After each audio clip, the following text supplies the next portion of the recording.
So in our last lecture, we had covered modern history up to the Nehru report and Jinnah's 14-point demand program. क्या result हुआ था इस पूरे process का? What was the result of this? By the end, what had happened? The Congress has given its approval to the Nehru report. Muslim League had rejected it. Hindu Mahasabha had rejected it. And the depressed classes had also rejected it. They had demanded separate electorates. Jinnah, on behalf of the Muslim League, had presented a 14-point demand program, the major demands of which were not accepted by the Congress. In the 1928 session of the Congress at Calcutta, the Congress had passed a resolution passing of the Nehru report to the Governor General. कौन था Governor General इस समय पर? Irwin. ठीक है? Demanding that it should be implemented at the soonest possible. However, the government was not responding, and this set the stage for the Poorna Swaraj resolution. In the meanwhile, the younger nationalists led by Subhash Chandra Bose and Pandit Jawaharlal Nehru had been making the demand for complete independence. So the Congress had been forced in 1928 to give an ultimatum to the government that if the Nehru report wasn't implemented within 1 year, then it would graduate from the demand of dominion status to Poorna Swaraj.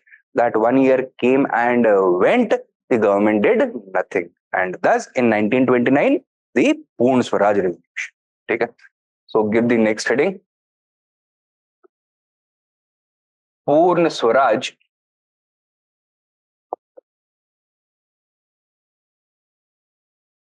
resolution 1929.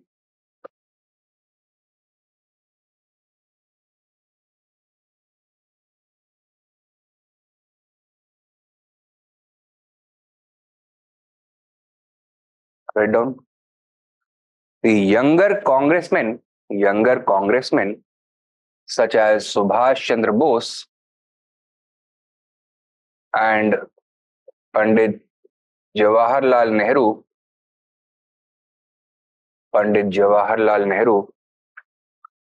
were not satisfied with the demand of dominion status.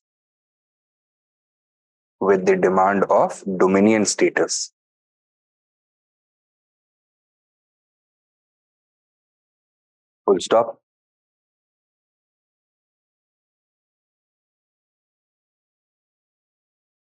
They wanted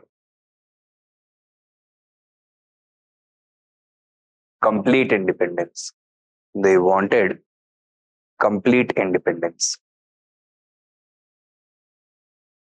Full stop. Next point. The demand of complete independence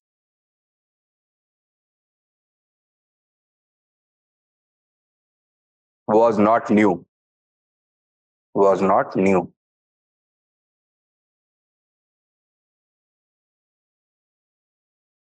Full stop. Within the national movement,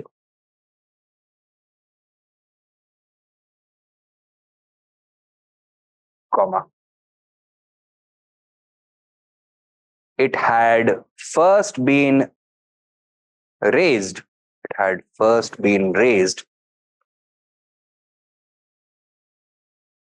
by Aurobindo Ghosh.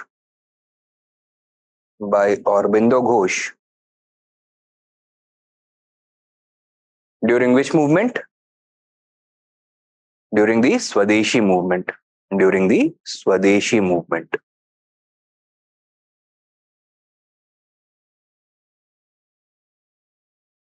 Full stop. Later, Mazharul Haq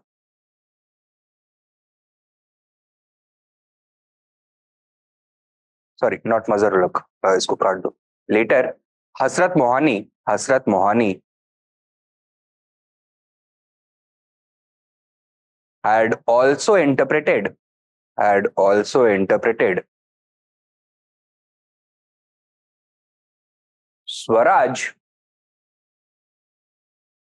to mean complete independence from British rule, complete independence from British rule,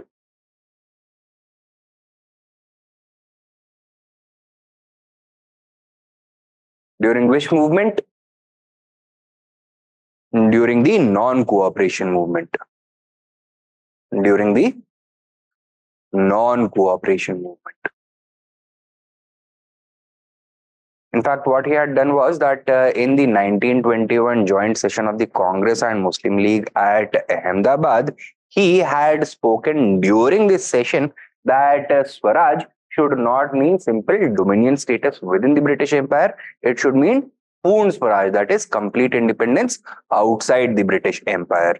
Next main point likho. However, comma, this demand for complete independence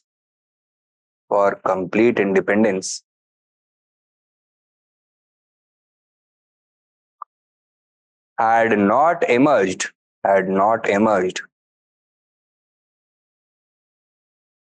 as the primary objective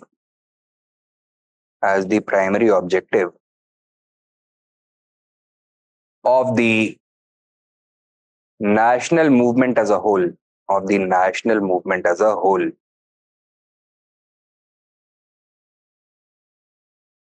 Full stop.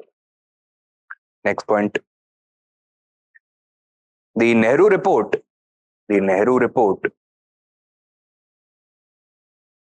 had asked for dominion status within British rule. Dominion status within British rule. Full stop. Next point. Under pressure from the younger nationalists,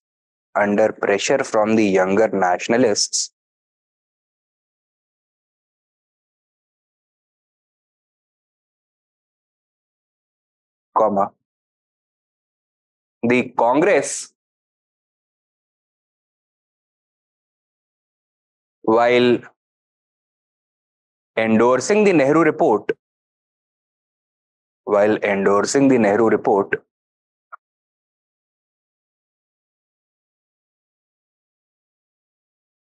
at its Calcutta session 1928,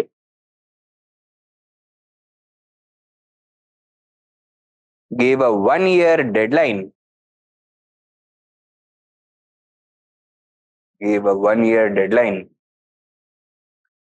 to the government to implement it.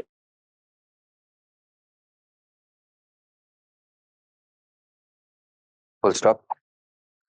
Failing this,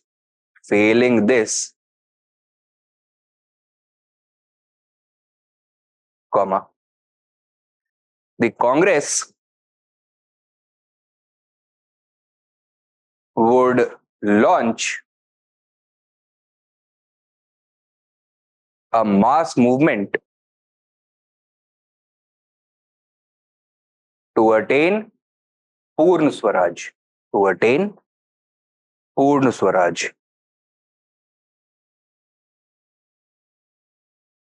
That is complete independence. Okay? Next point.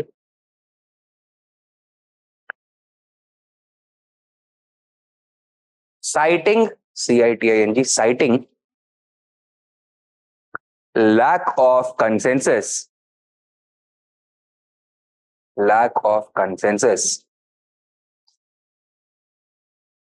among the Indian political parties,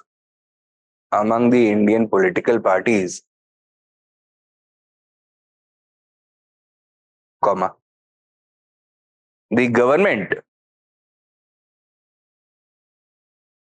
ignored the Nehru report. Ignored the Nehru report.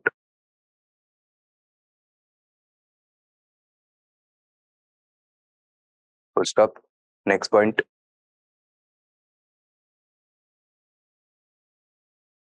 In the Lahore session, 1929, Pandit Jawaharlal Nehru was elected as president.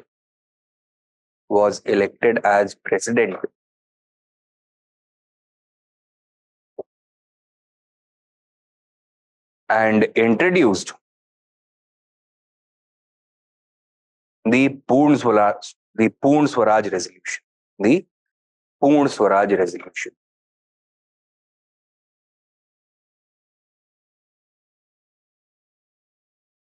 Full stop. For the first time, the Congress officially raised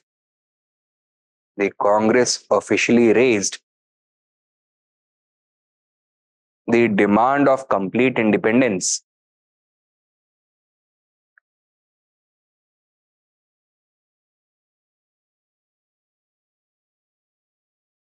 and authorized Mahatma Gandhi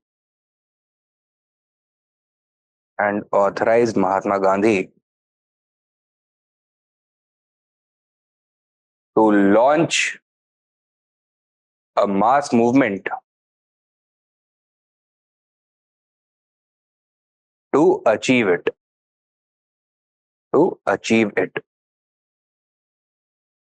Full stop. Okay? So this was the Purna Swaraj resolution. What is the significance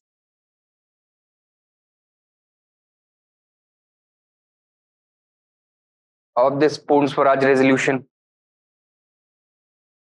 क्या है? That for the first time the raise of Purna Swaraj was the demand of Purna Swaraj was raised.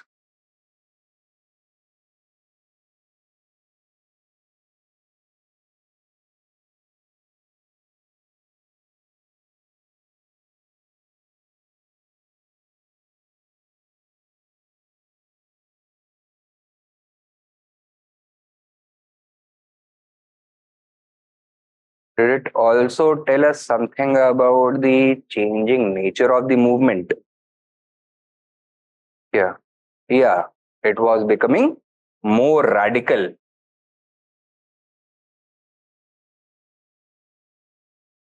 And from this point onwards, there would be larger and more frequent direct confrontations between nationalists and the British. Does it also tell us about the shifting momentum within the Congress? The older leaders were being eclipsed and a new generation of more radical leaders was rising.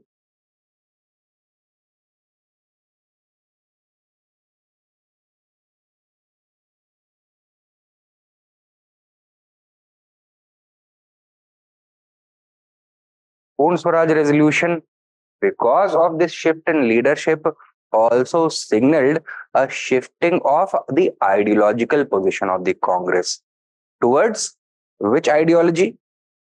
No, towards socialism, since Subhash Chandra Bose and Pandit Jawaharlal Nehru were the prominent socialist leaders within the Congress.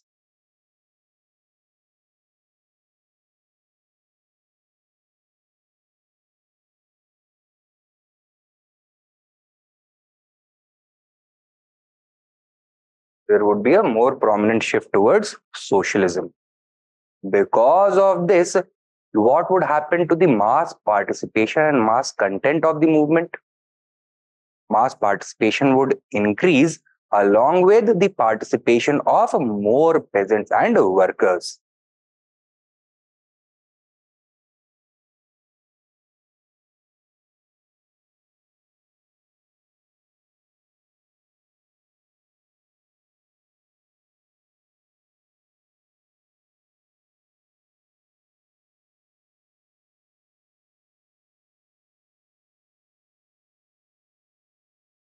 And this shift of the Congress towards the left would result in a more or less comprehensive definition of the idea of Swaraj. A more comprehensive.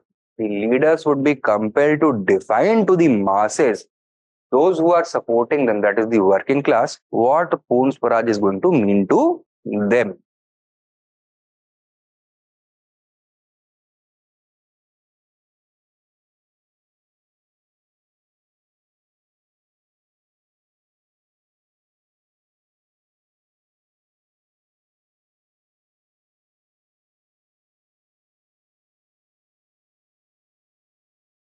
And this would be clearly visible in the context of the Karachi special session.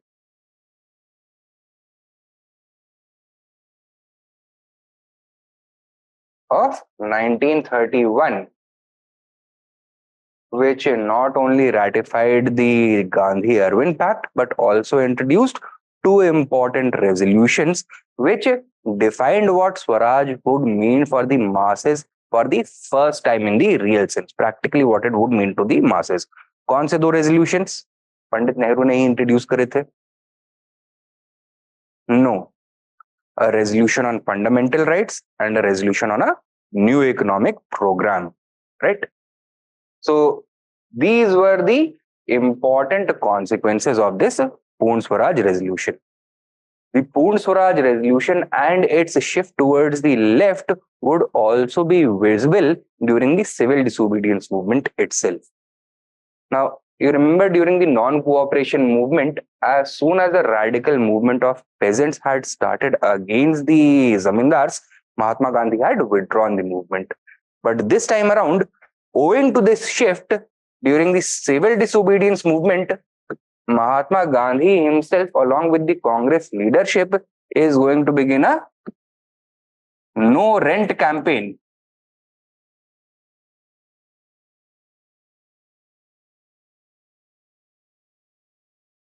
Against zamindars in Bengal and Bihar, in the zamindari areas. Okay?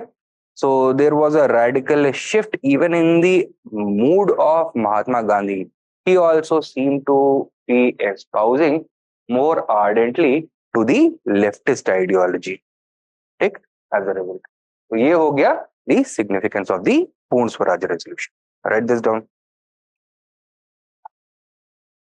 Significance of the Purna Swaraj resolution. लिखो. For the first time,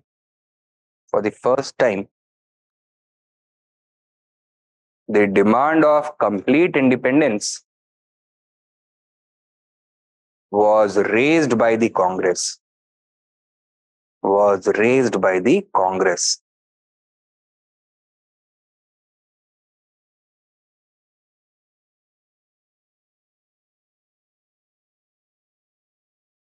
Stop. This would remain the position of the Congress till the attainment of independence.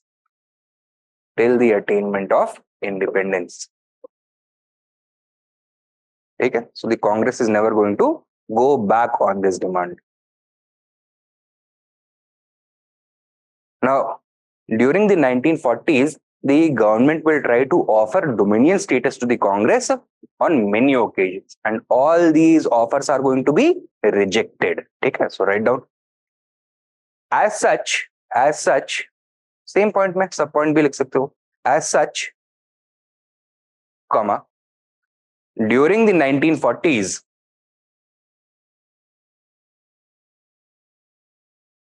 comma, the Congress would reject several offers of dominion status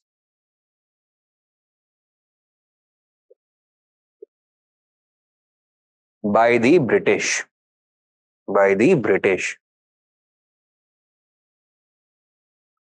Okay? Now, some such offers, can you name? August offer, Cripps proposal, etc. Clear? That is point number 1. Next main point. Following the Purna Swaraj resolution,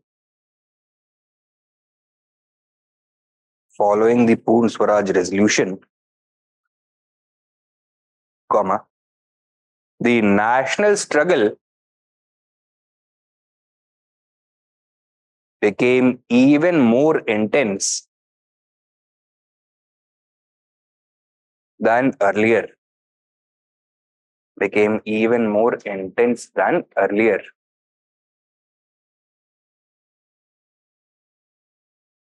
Full stop. It represented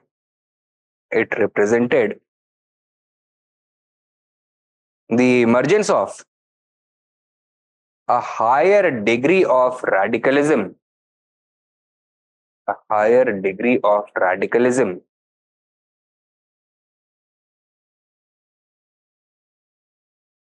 that would result in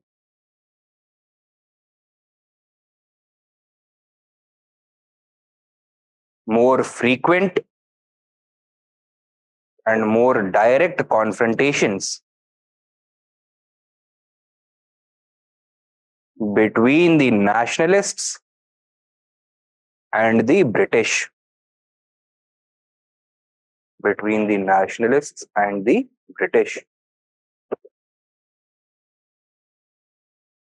Next लिखो number 3.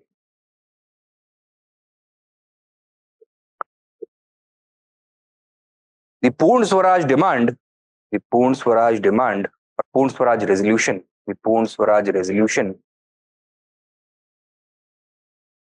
also signaled a shift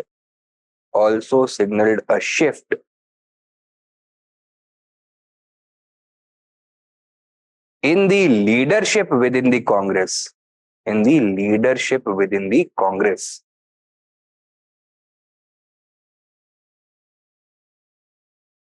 Stop. The campaign for Purna Swaraj demand,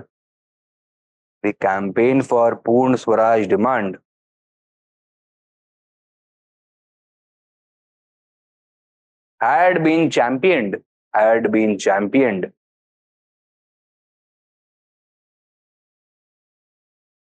by the younger leaders,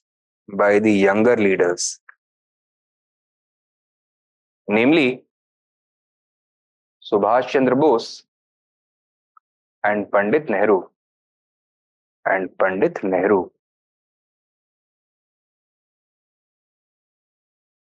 Full stop.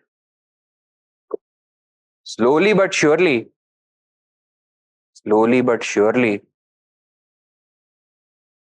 they began eclipsing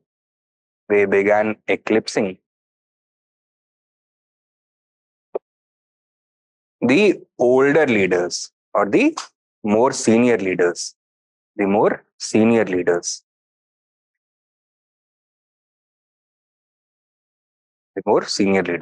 ठीक है? Next point, number 4.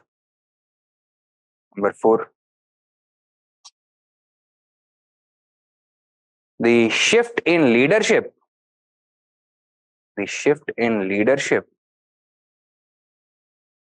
also symbolized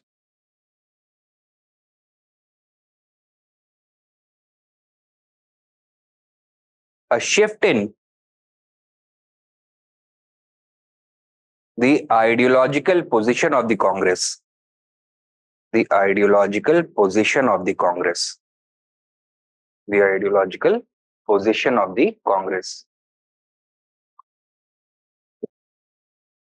Full stop.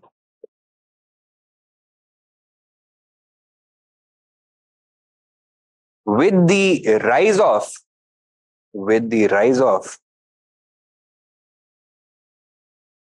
the younger leaders,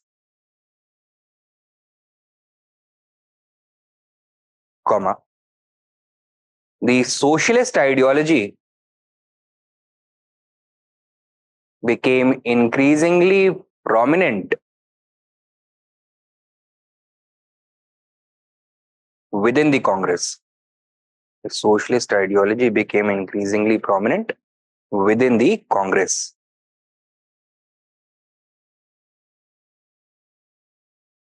Full stop. Subhash Chandra Bose and Jawaharlal Nehru. Subhash Chandra Bose and Jawaharlal Nehru would call for structural reforms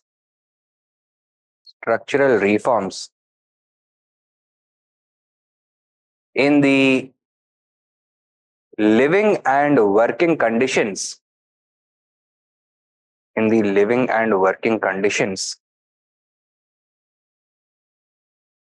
of the workers and peasants.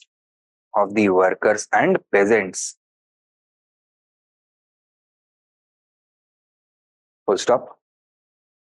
This presented a challenge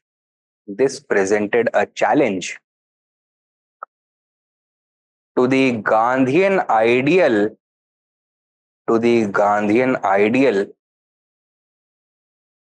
of trusteeship and class cooperation.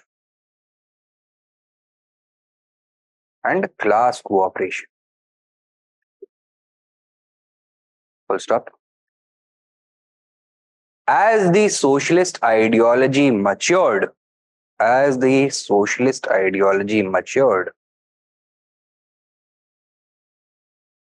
comma,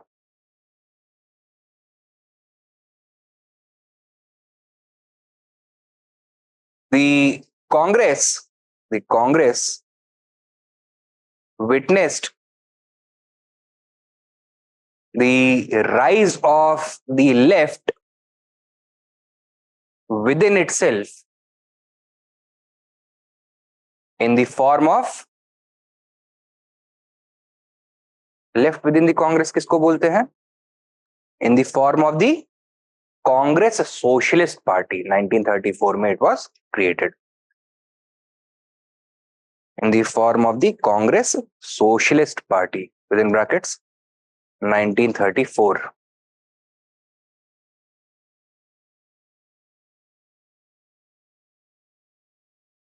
And as a result of this ideological schism in the Congress, future politics within the Congress is also going to be affected. And the most visible aspect of this was the post-civil disobedience movement, a strategic debate within the Congress. तो वहां पे 3 groups emerge हुए. One was the Gandhian faction, ठीक है, those who adhered to Gandhian strategy. The other, however, was the socialist faction led by Pandit Nehru. And the third were the constitutionalists led by C. Rajagopalachari. Right? So write down subpoint.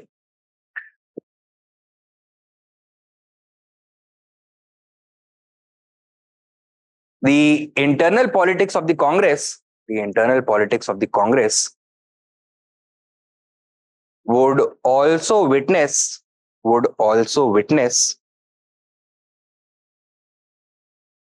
major upheavals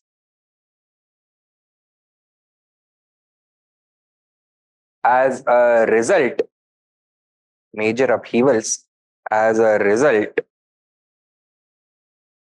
of the growing ideological divide within it.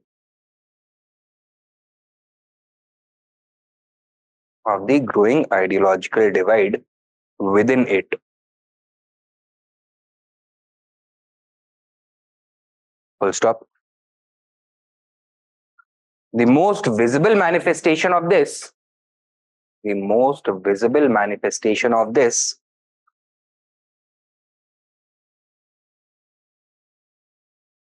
was the post-CDM strategic debate within the Congress.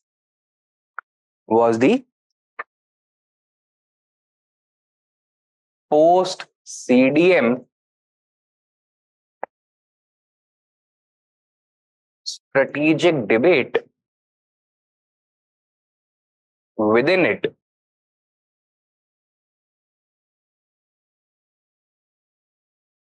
This debate took place over an extended period from 1934 to 1937.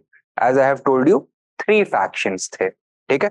Now Gandhian faction did not want to participate in the upcoming elections, right? It was based on the system of diarchy. It wanted to boycott it.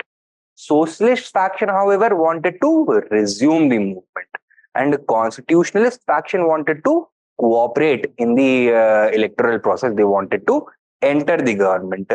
Ultimately, because of this growing divide, Mahatma Gandhi's position was defeated. Congress ultimately decided to go with the constitutionalists. Socialists also joined them. Mahatma Gandhi felt that his thinking was out of tune with the powerful trends of the Congress, and he resigned from it. Okay? That means within the Congress, the Gandhian ideology was becoming weaker and it was giving ground to the socialist ideology. तो क्या लिखा है आपने? Post strategic debate with in it prompting same point नहीं, prompting Mahatma Gandhi to resign from the Congress in 1934. In 1934.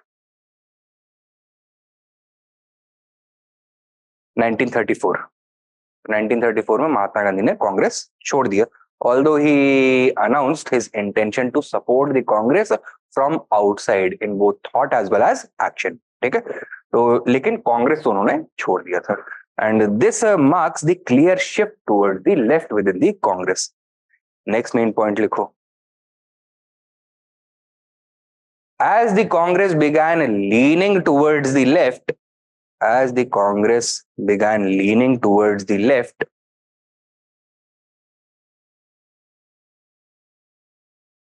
comma, it adopted a populist position on several social and economic issues.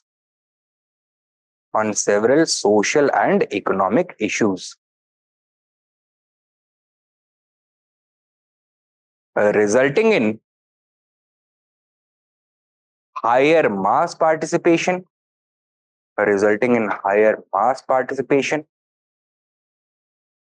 including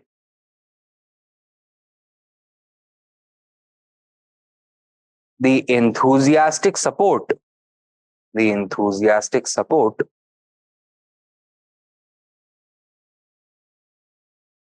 of the workers movement.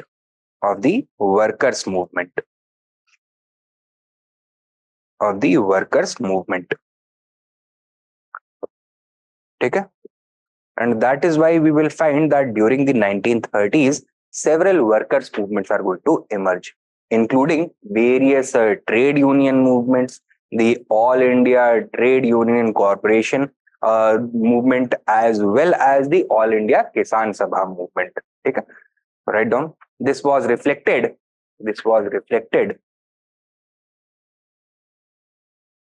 in the growth of the trade union movement and Kisan Sabha movement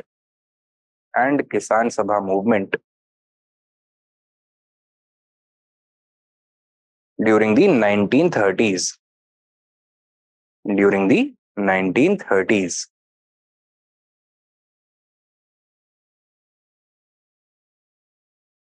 ठीक है? Next main point लिखो.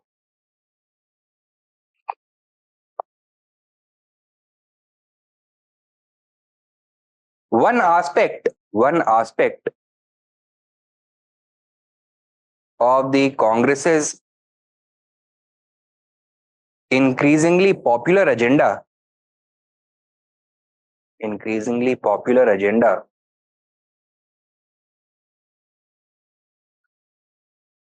was to clearly define what independence would look like. For the masses.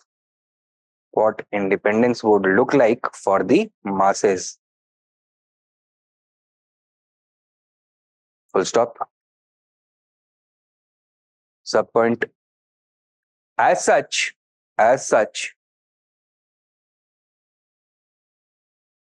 in its special session at Karachi, in brackets 1931,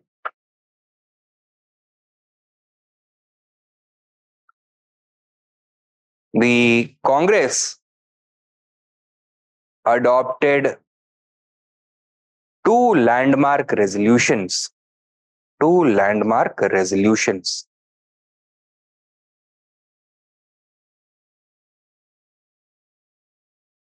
Namely, the resolution on fundamental rights,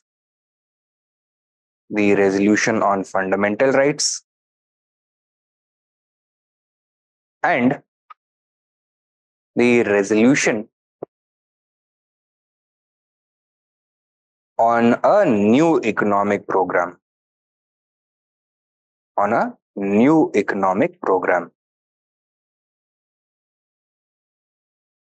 Full stop. These resolutions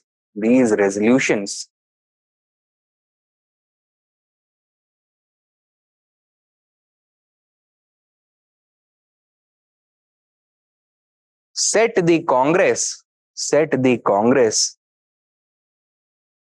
towards the path of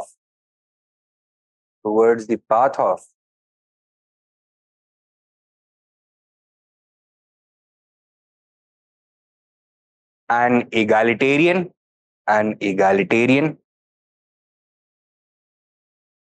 inclusive,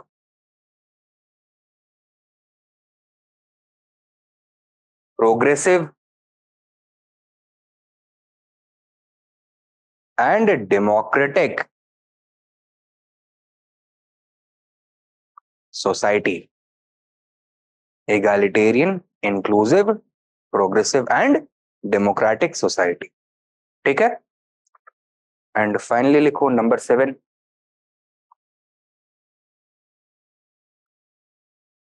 The growing influence of the socialist ideology was also visible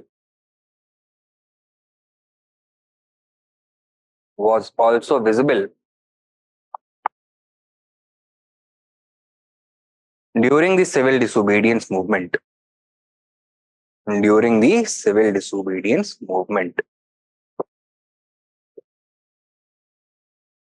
Full stop.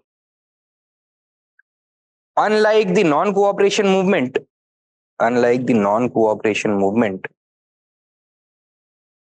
where Mahatma Gandhi had tried to avoid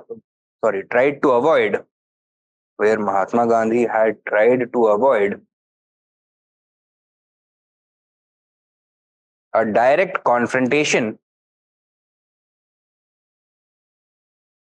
between the classes,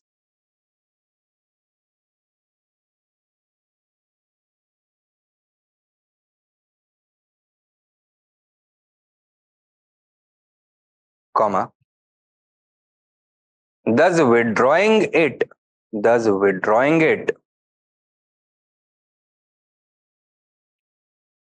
once a radical peasant movement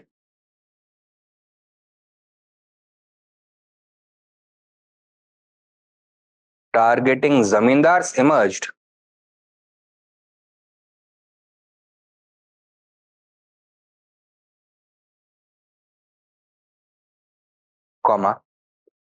he began a no-rent campaign within the civil disobedience movement himself.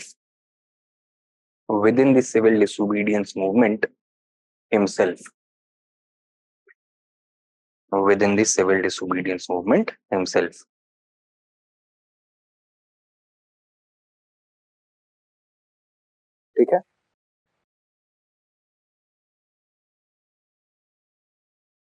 And last में एक और point लिख सकते हो, number 8. On the whole, comma, the Purna Swaraj resolution represented the coming of age of Indian nationalism.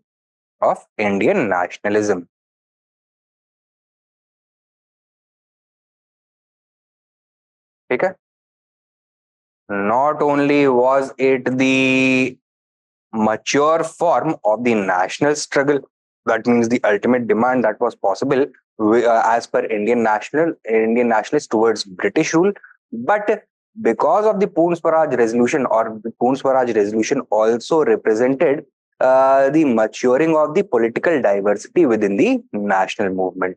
तो कोई एक predominant ideology of national movement को solely guide नहीं करेगा. The national movement would be carried out in accordance with the consensus between various prevailing ideologies.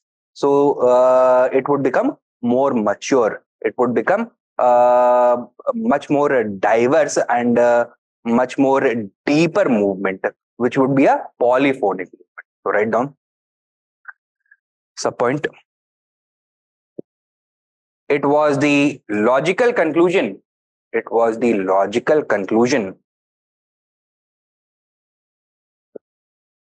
Of the evolving concept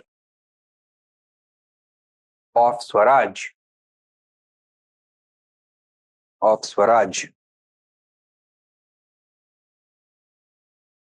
Next point.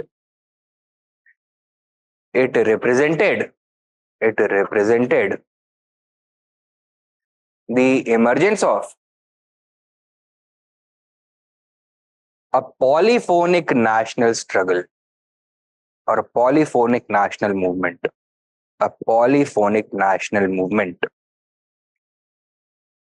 Which would be carried out in accordance with a consensus among different ideologies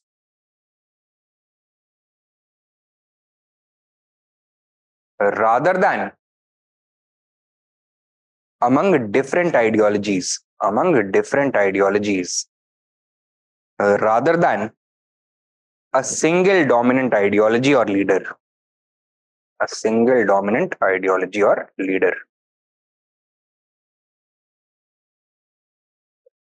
ठीक है? So herein lies the significance of the Purna Swaraj resolution. Take down a question. Discuss the circumstances behind the Purna Swaraj resolution.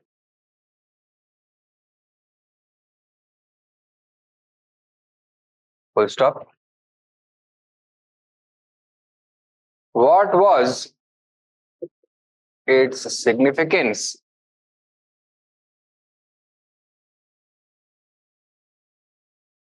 to the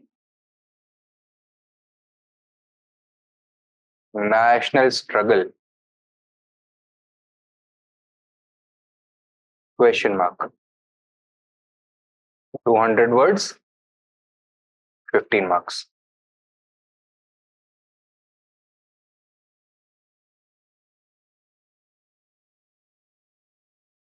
Earlier question. Will you be able to address it? हो जाएगा? Good. Now, following the Purna Swaraj resolution, the Congress had handed over the command of the national movement to Mahatma Gandhi, authorizing him to launch a program of mass civil disobedience at his convenience in order to attain Purna Swaraj. Okay? And this prepared the background for the civil disobedience movement. Time period 1930 to 31, and the second phase from 1932 to 34. So it took place in two distinct phases. एक stretch में नहीं चला. Right. Write down. Give the subheading background. Background.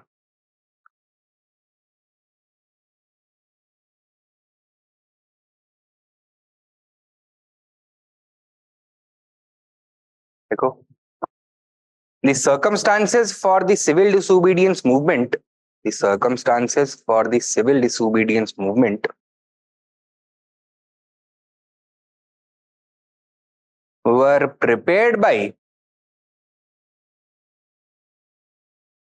the series of developments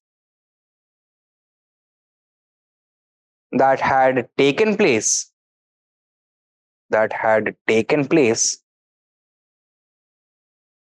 within the national struggle since the appointment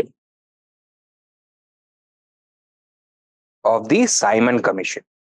Since the appointment of the Simon Commission.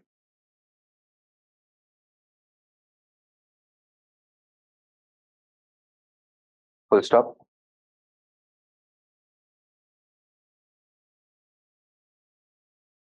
Next point.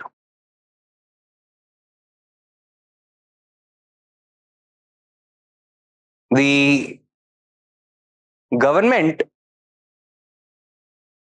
rejected the Nehru report.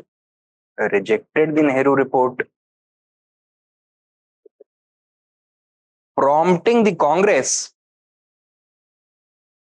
to adopt the Purna Swaraj resolution.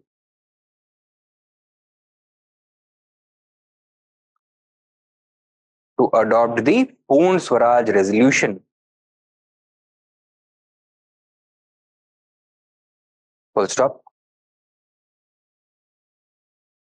Following this, the Congress handed over the leadership of the national movement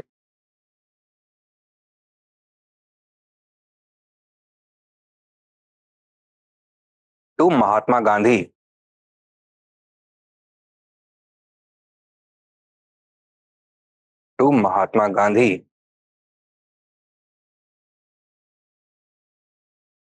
Authorizing him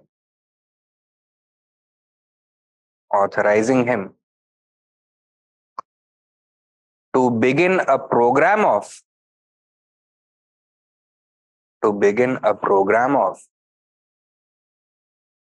mass civil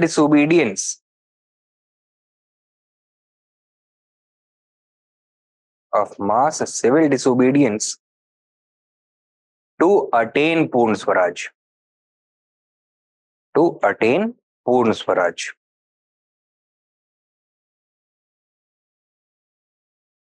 Full stop.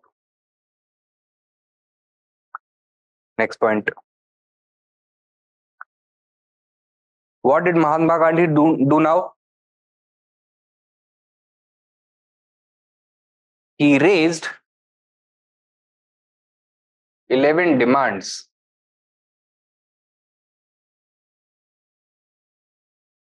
in front of the government and told the Governor General that if these demands were not accepted, he would have no option but to launch the civil disobedience movement. Clear? Now, these demands can be categorized into three classes. General interest demands,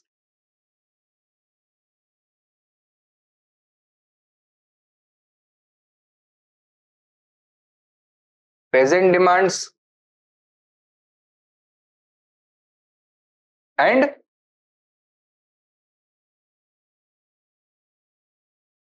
bourgeois demands.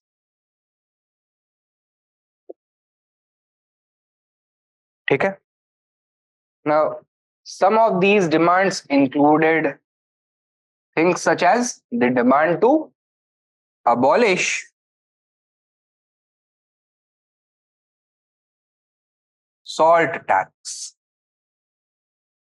the demand to prohibit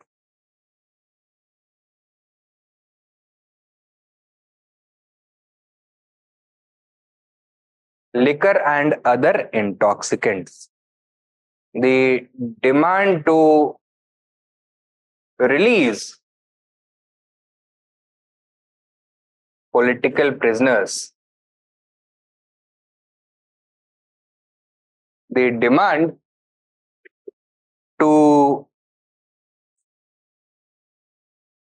uh, return confiscated property,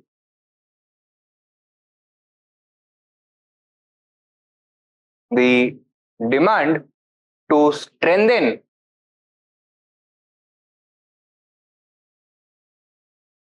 the currency in order to support the Indian industries, the demand to protect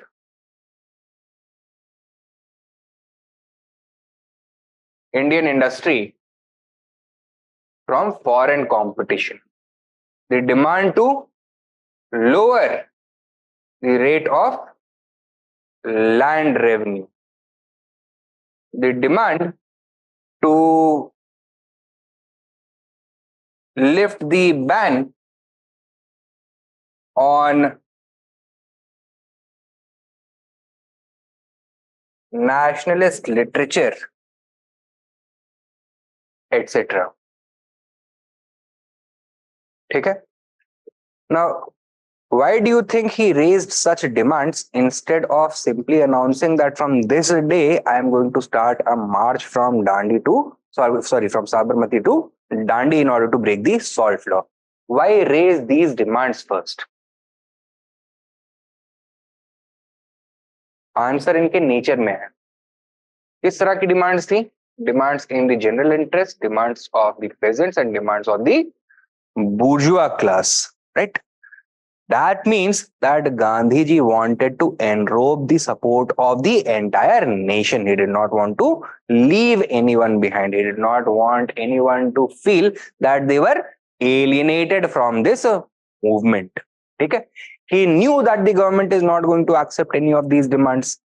But he also wanted the people to see that the Congress and their leader is raising these demands on their behalf.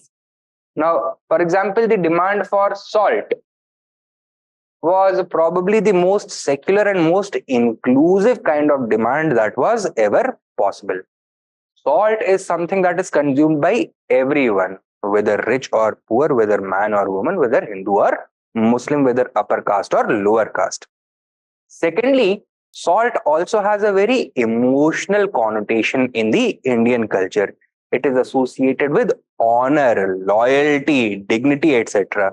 सुना होगा आपने सरकार मैंने आपका नमक खाया है, right?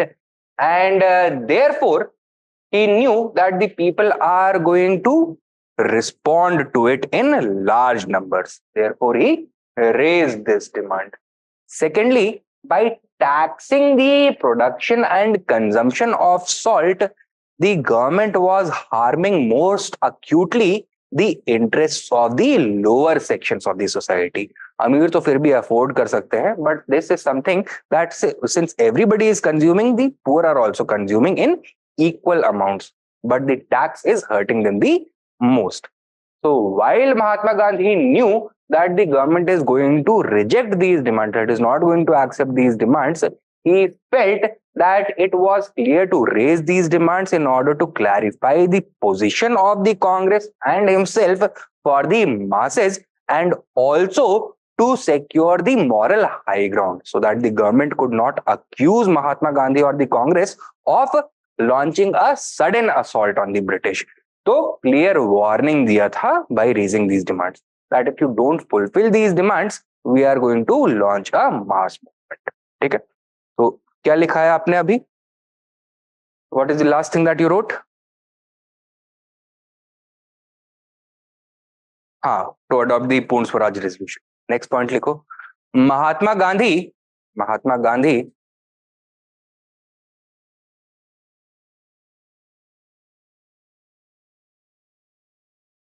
began by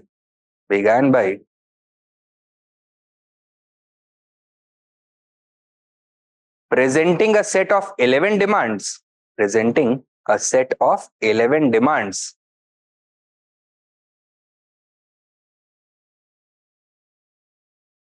before the government.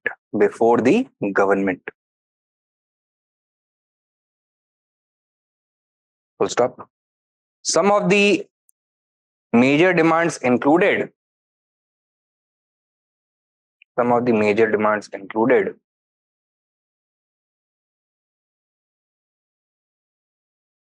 1 2 3 4 करके लिख सकते हो. Number 1, abolition of salt tax.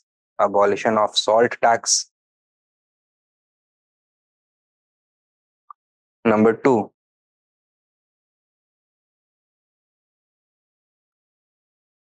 prohibition of liquor and other intoxicants. Number 3, the release of political prisoners. Number 4, the return of confiscated property.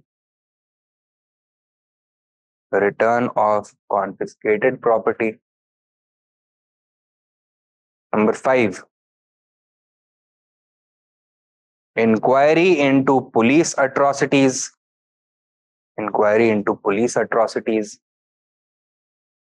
Number 6, reduction of land revenue.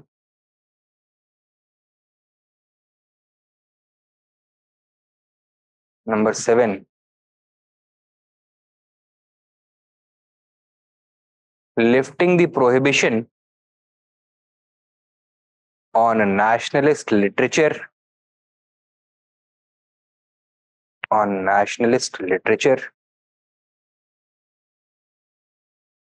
Number 8, strengthening the Indian currency.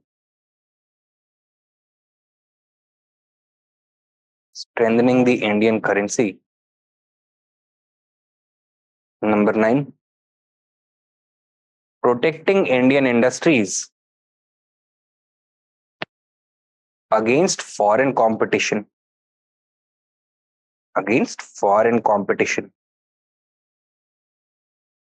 Full stop. Next point लिखो.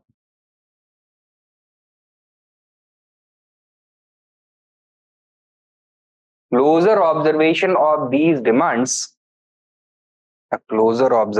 of these demands has allowed historians to categorize them into 3 classes, namely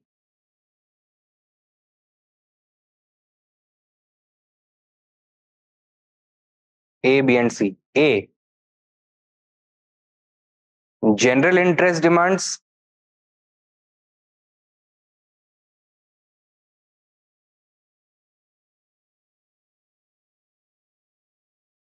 B, peasant demands. And C, bourgeois demands.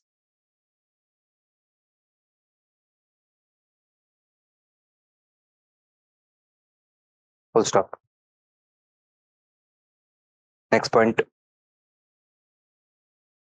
This clearly demonstrates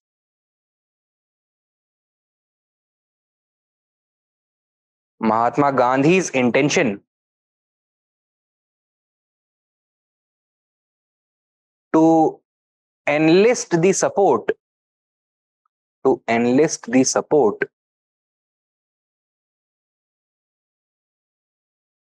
of each section of the population,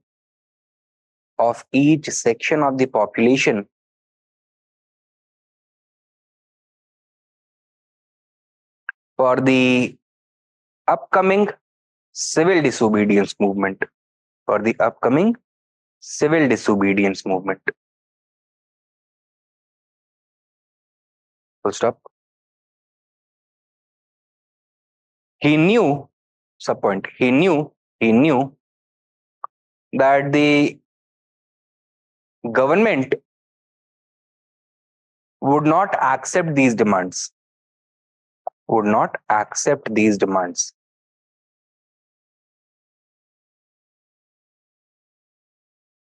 Full stop. Thus he was raising them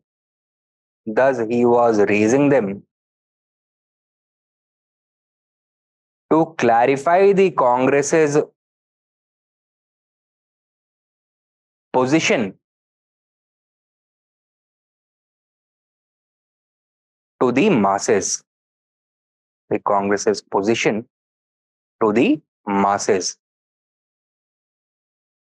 Next main point. At the same time, comma, he wanted to secure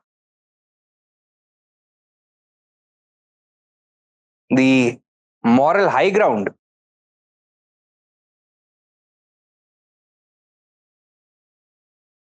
for the nationalists,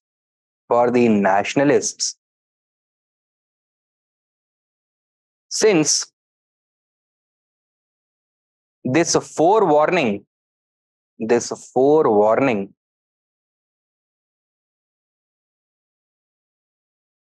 was sufficient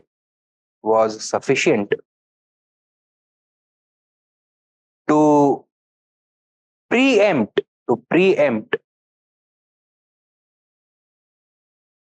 any accusations by the British of underhandedness by Indians.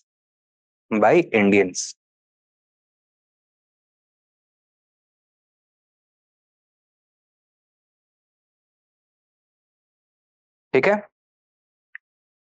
Next point लिखो. Mahatma Gandhi followed this by launching the civil disobedience movement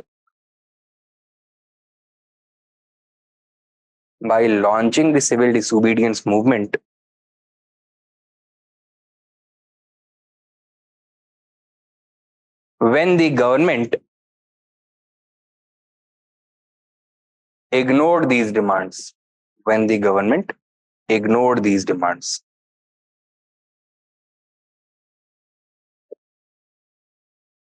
ठीक है, next सब heading दो.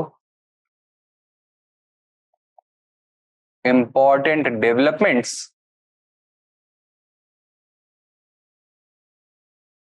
and programs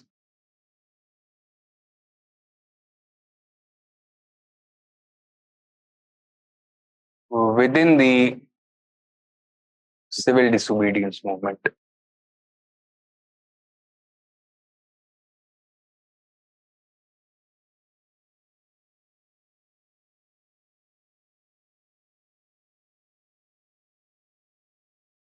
What did the movement start with? Which development, which event? With the Dandi March. Write down.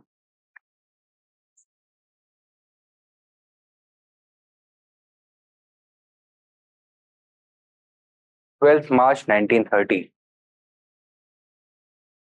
The movement began with the Dandi March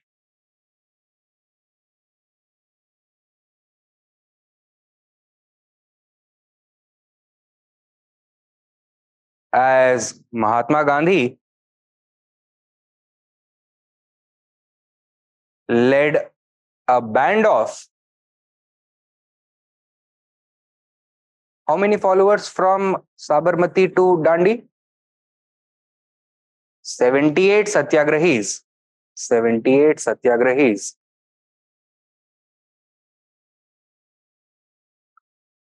From his ashram at Sabarmati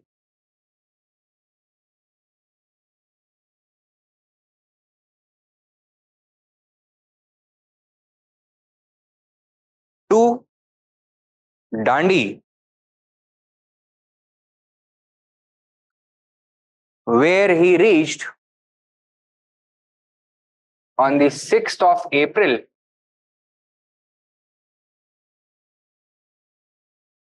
On the 6th of April, with how many followers? The same 78 only. Thousands of them. With thousands of followers. With thousands of followers.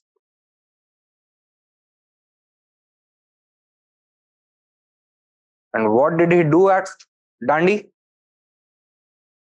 He picked up salt from the shore, thus violating the salt law, right?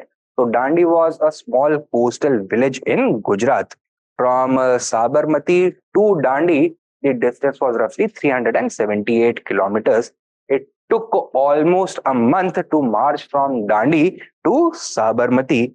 And as Mahatma Gandhi continued on his journey through the various cities, towns, and villages, thousands of people joined him to finally reach Dandi in large numbers.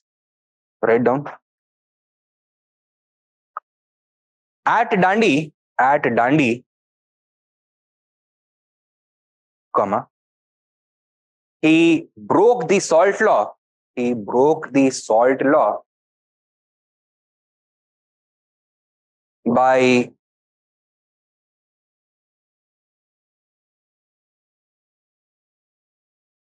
picking up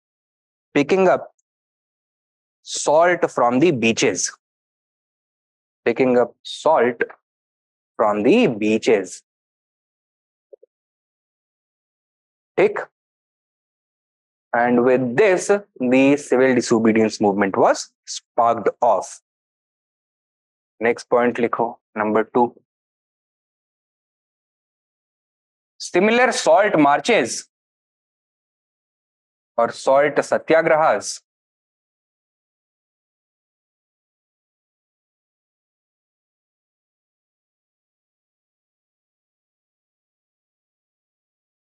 were organized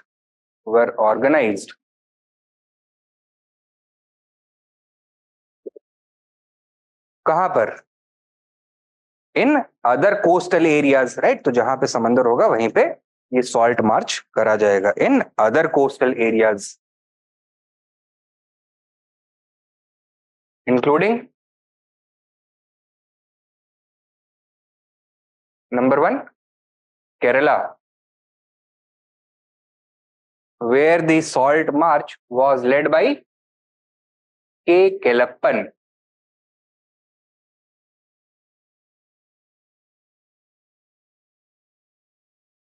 From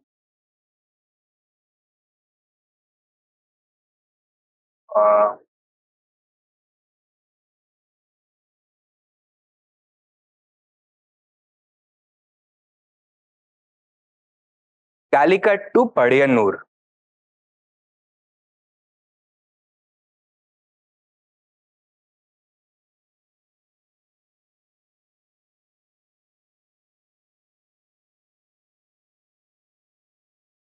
From Calicut to Padiyanur.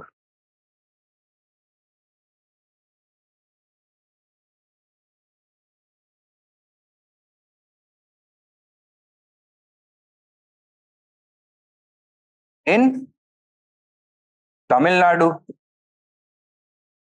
by C. Rajgopalachari.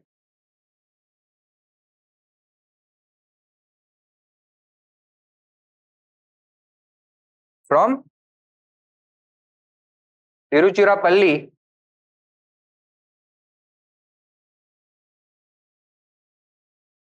to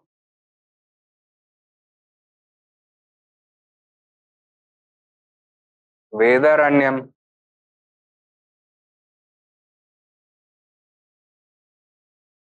And lastly, in eastern India, that is Bengal, by a band of satyagrahis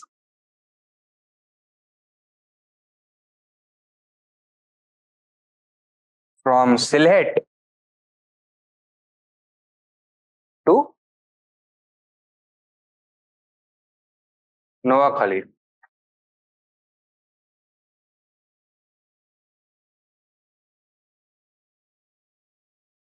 ठीक है. Next, right. Number 3.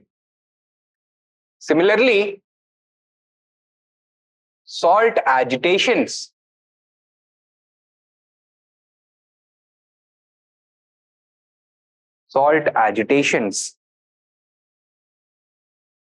were organized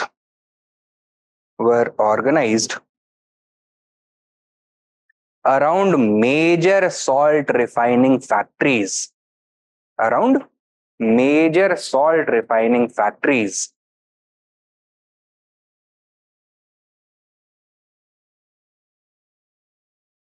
In places such as Vadala,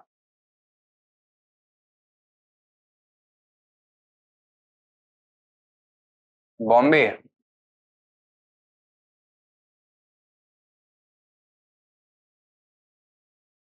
Sainiktal,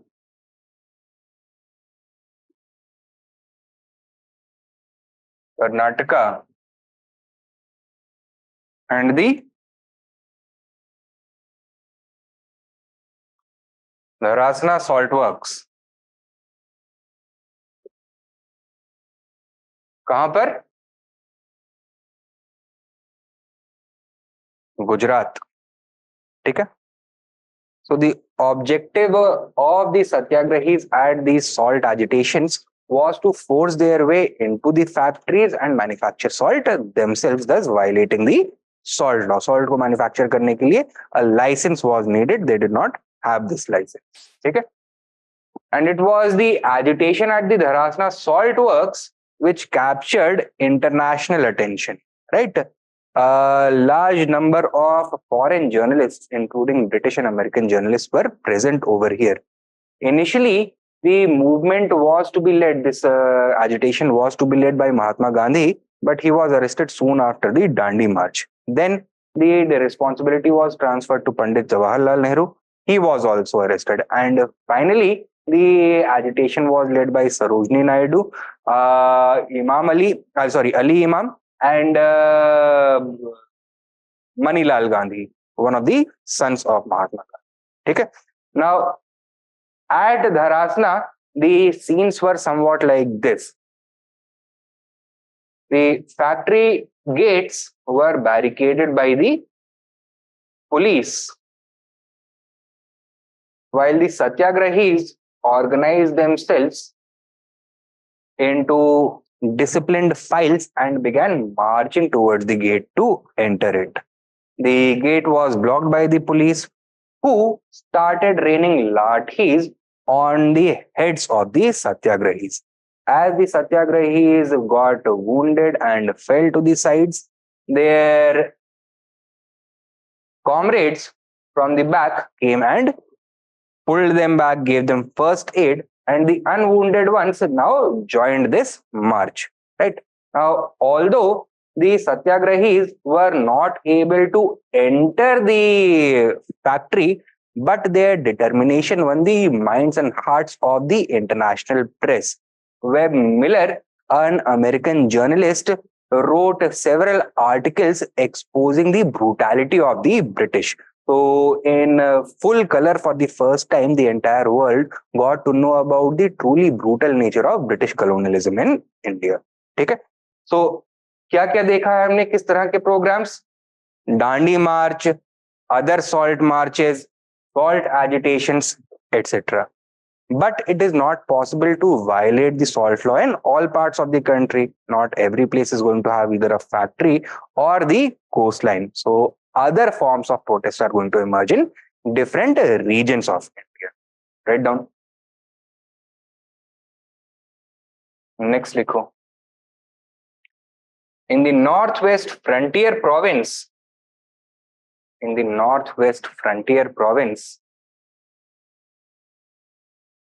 comma, the civil disobedience movement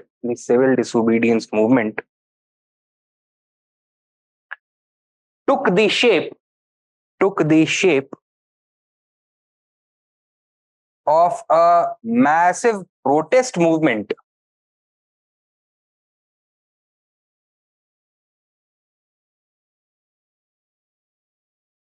against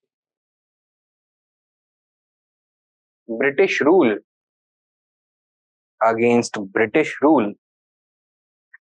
in favor of a Pashtun homeland and unity with the rest of India. Right? Now, Pashtuns were a major or are still a major ethnic group inhabiting the northwestern portions of the Indian subcontinent. Pashtun populations are spread presently primarily over two countries. एक है पाकिस्तान जहाँ पे NWFP है and दूसरा है अफगानिस्तान. उसके जो south western provinces हैं which are bordering the Pashtun dominant regions of Pakistan, वहां पे major concentrations है. They wanted unification of both these regions and their unification with the rest of India. They did not demand for a separate homeland. They wanted them to become part of the larger Indian identity. ठीक है? Next point लिखो इसी में. The movement was led by Khan Abdul Ghaffar Khan.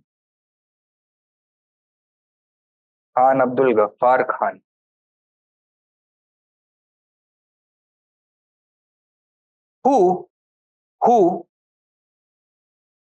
through his Khudae Khidmatgar organization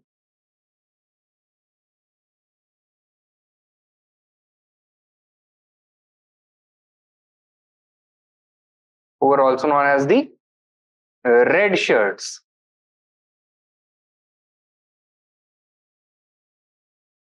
And his weekly Pushto magazine, Pakhtun,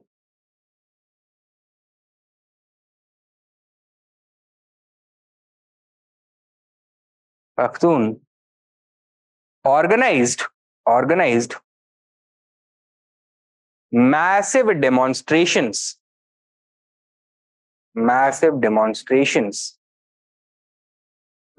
in cities such as Peshawar,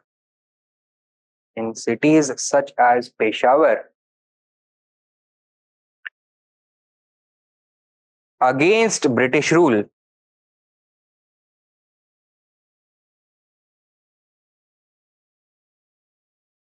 In violation of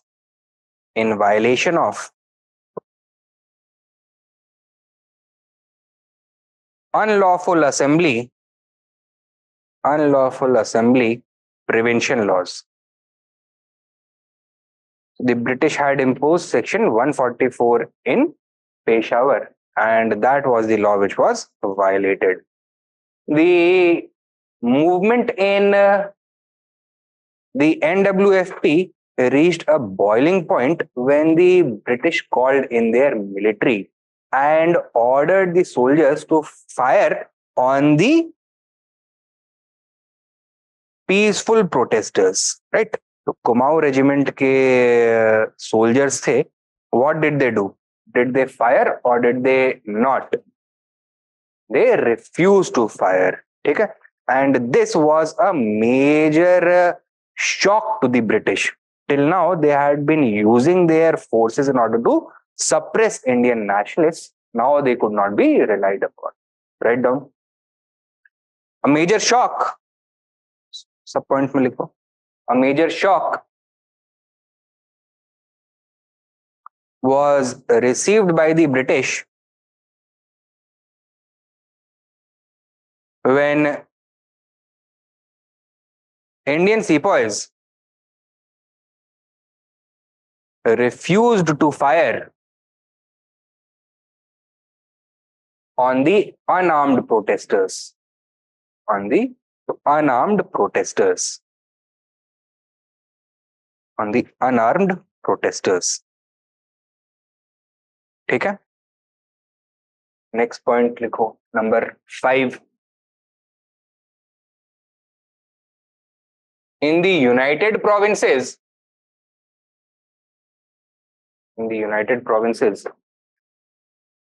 comma, the civil disobedience movement took the form of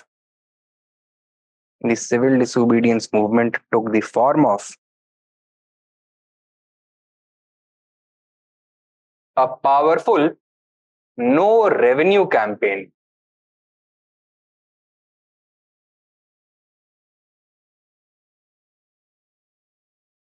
By the peasants.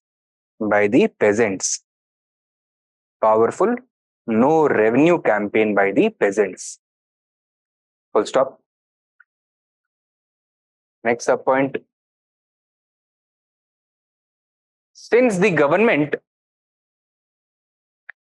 had banned the publication of nationalist material,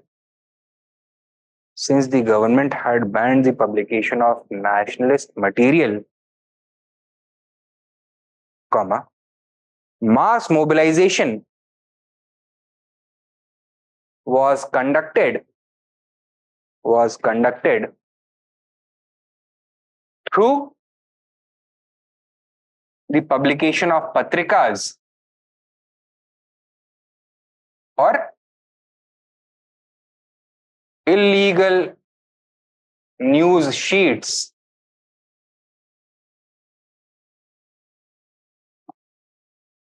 comma, prabhat fairies,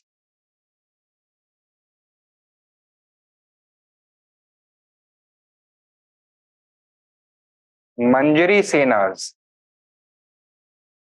and vanar senas. Manjari senas and vanar senas.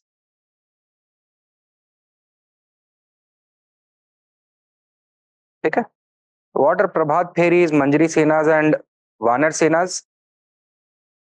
These are unorganized forms of mass mobilization. Prabhat Fairies, a group of volunteers are going to tour the village early in the morning shouting important messages.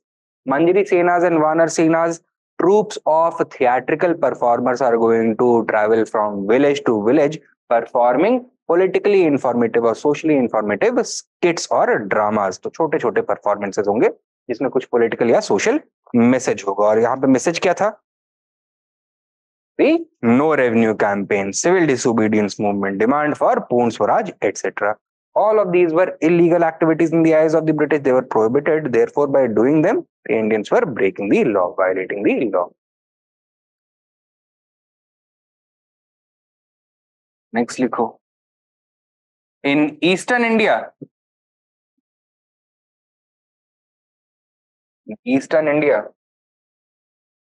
comma, the civil disobedience movement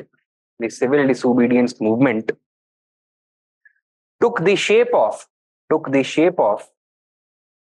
a no rent, no revenue campaign.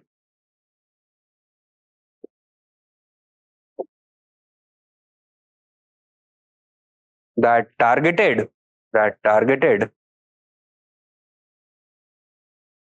both the British as well as which other group? As well as the zamindars.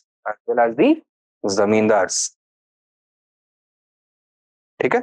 So no revenue campaign was meant to hurt the British, no rent campaign to hurt the zamindars. फायदा किसको होगा? Peasants को होगा. Next sub point. Additionally, this region also witnessed powerful anti-union board tax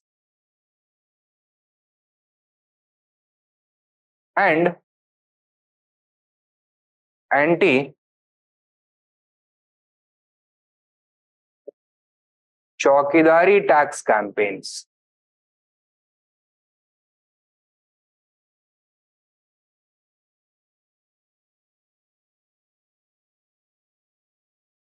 Anti-union board tax and anti-chowkidari tax campaigns.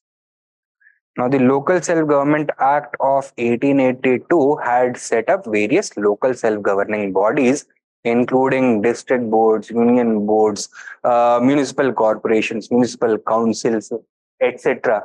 They were given the power to raise local taxes.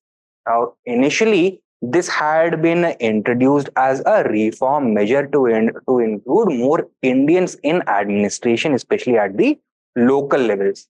However, with the rising wave of nationalism, the presence of local self-governments dominated by Indians became problematic. Therefore, the British had gradually altered the composition as well as nature of these local governments, making them pro-British, making the participation of loyalist Indians easier as compared to nationalist Indians. And therefore, these union boards, district boards, etc. had emerged as symbols of oppression. The taxes levied by them were considered to be illegitimate and against the national interest. Therefore, इसको boycott करने के लिए इसको anti union board tax campaign चलाया गया. Similarly, chowkidars were village, you can say watchmen, right? Their purpose was to look after law and order and maintain security in the villages, but gradually they had been transformed into informers and collaborators for the British and the police. Therefore, they should not be paid by the villagers. The chowkidars were paid from taxes collected by the villages that they were supposed to serve. So, anti-chowkidari tax was against these chowkidars. Okay? So in Eastern India, Bengal and Bihar में no rent, no revenue campaign, anti-union board tax campaign and anti-chowkidari tax campaign. ठीक है? Next लिखो. Number 7. Write down. In Central India and Karnataka, Central India and Karnataka,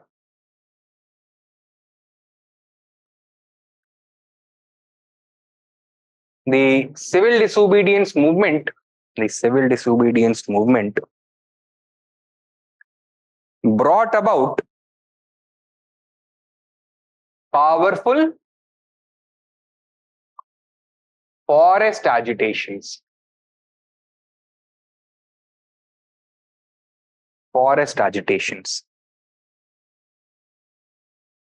In which both tribals and non-tribals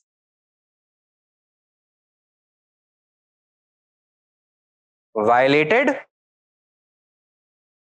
which laws? Forest laws.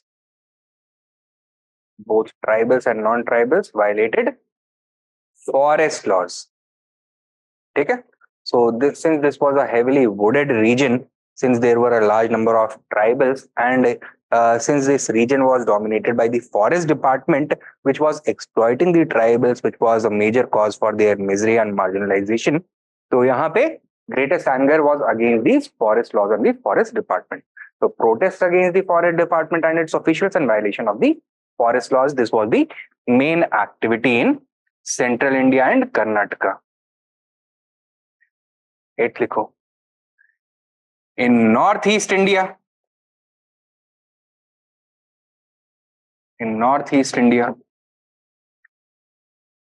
comma, the movement took the shape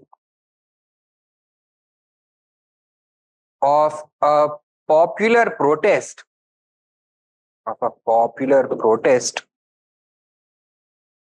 against British rule for the attainment of independence.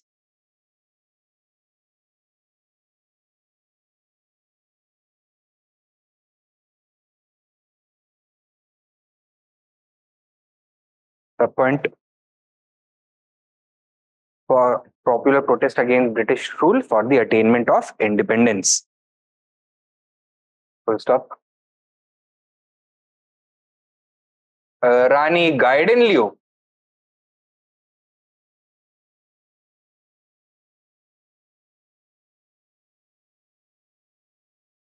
The 13-year-old queen of the Manipuris,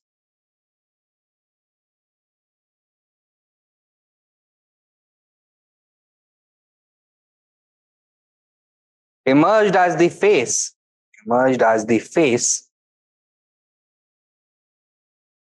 of the movement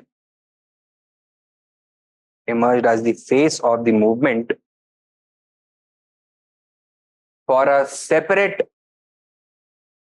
homeland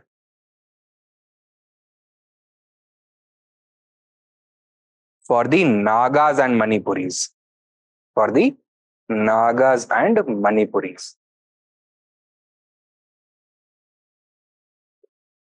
Okay? So these were the important developments and programs of the civil disobedience movement. Various forms of protest and various forms of civil disobedience are going to be found. Now, the salient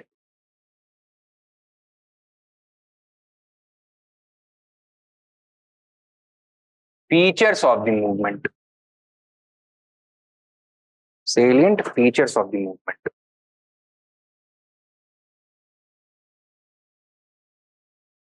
क्या क्या है? Number 1, the movement was a true all India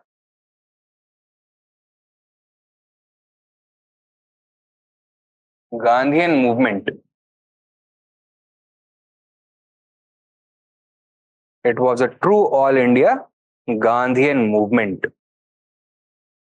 Full stop. It witnessed the participation of several sections in large numbers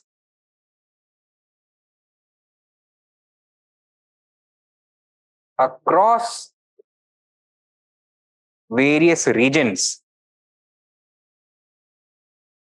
including cities and villages.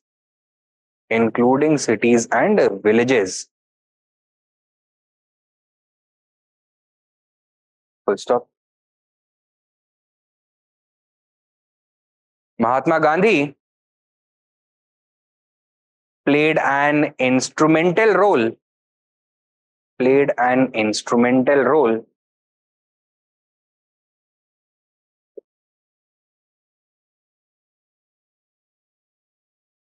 in organizing the movement,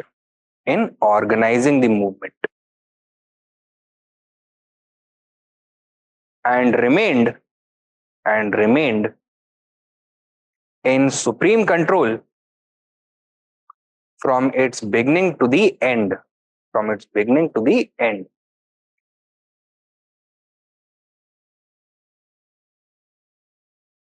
ठीक है? But was it a Gandhian movement like the non-cooperation movement? No. Why? Not only was it more radical, but although Mahatma Gandhi was in supreme control, Mahatma Gandhi himself was being forced to alter his view in response to emerging pressures, namely the emergence of the socialist ideology. Next point, Liko. Number two. At the same time, the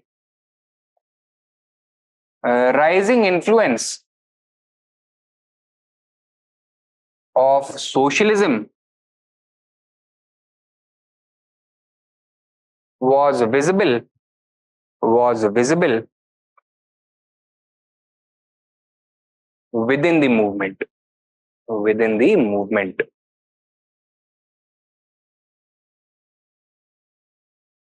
especially in the radical no rent campaign of peasants and tribals against zamindars.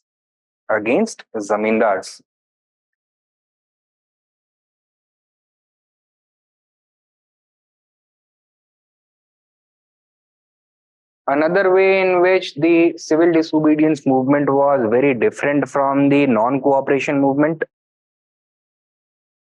While the non-cooperation movement had seen massive participation from Muslims and a high degree of Hindu-Muslim unity, these elements were missing from the civil disobedience movement. Okay? Write down. Hindu-Muslim unity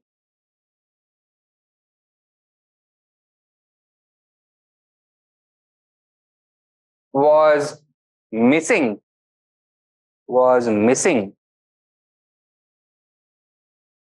from the civil disobedience movement, and Muslim participation remained low except for which region? The NWFP. Except for the NWFP. Muslim participation remained low except for the NWFP. Okay? Now, next main point likho, number 4. Now, while we see that the movement had started leaning towards the left, it was not actually very, very successful in drawing the support of workers in large numbers.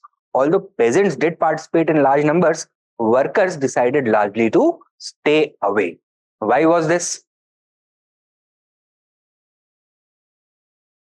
Look, the left movement within the Congress was still in its stage of infancy, and the class relations were still being dominated to a large degree by Mahatma Gandhi. One of the ways in which Mahatma Gandhi had tried to create a national consensus was by enlisting the support of the Indian industrialists. Therefore, Indian industrialists had been supporting the movement greatly. And because industrialists were present within the movement in a large strength, therefore, the workers were suspicious of the movement.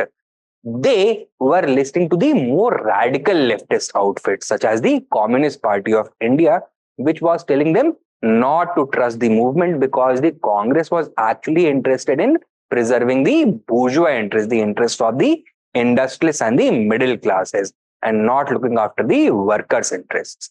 Write down. Next main point. While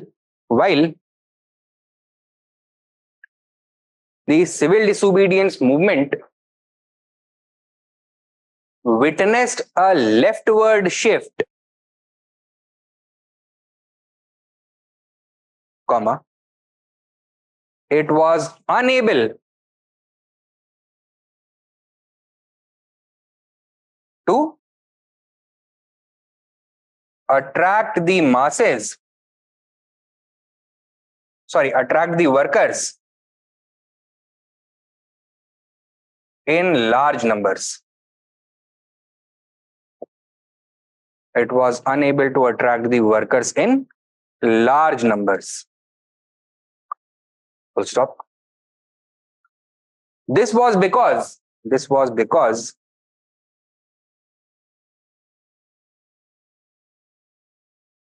the left within the Congress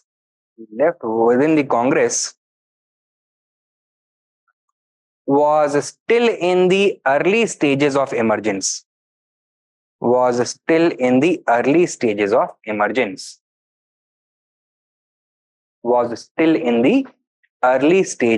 emergence. And under Mahatma Gandhi,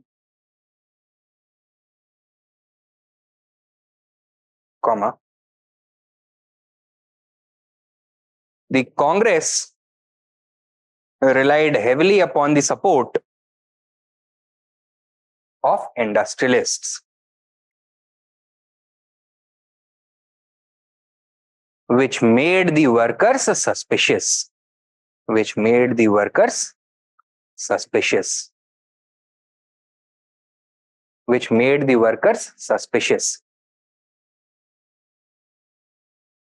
Of industrialists, which made the workers suspicious. ठीक है? Next main point लिखो.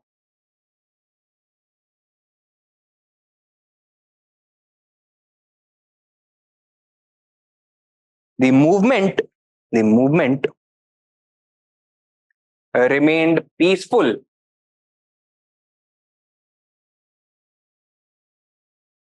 from the beginning to the end.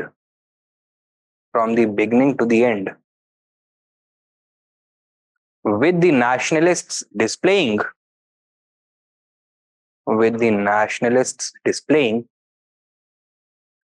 remarkable courage, patience, and restraint.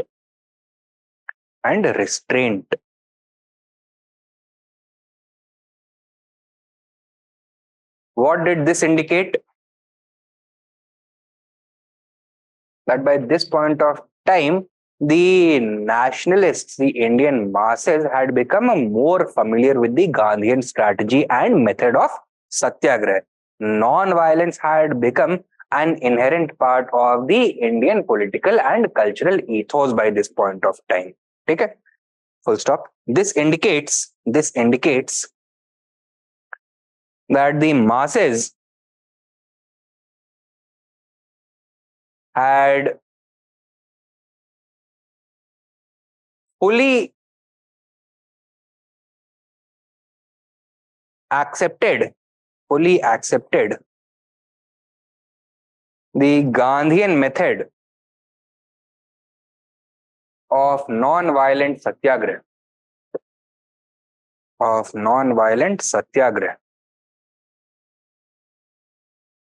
Full stop.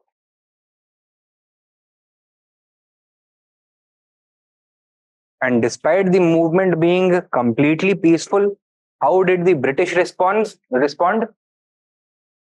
With large amounts of violence. Full stop.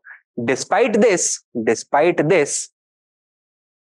comma, the British responded with brutal and violent suppression.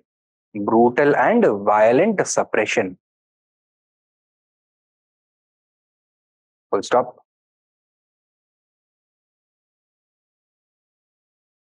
Civil liberties were suspended.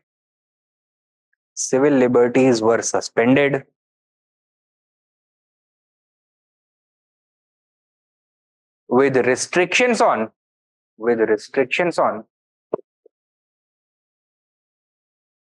speech, expression, movement, assembly, and association.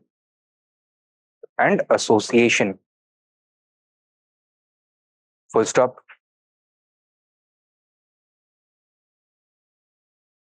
The police was given a free hand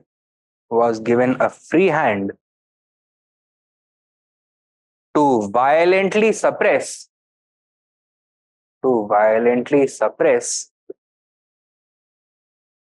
and disperse peaceful marches, salt agitations,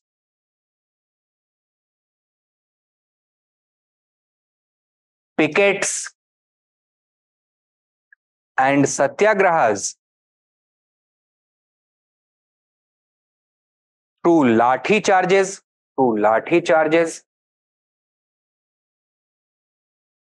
mass arrests, and preventive detention.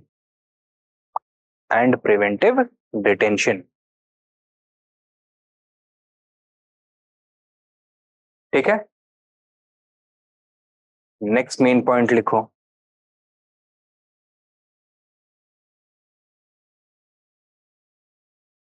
The brutal British suppression, the brutal British repression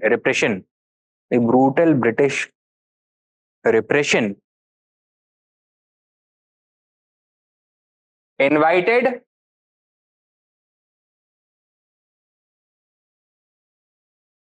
international attention.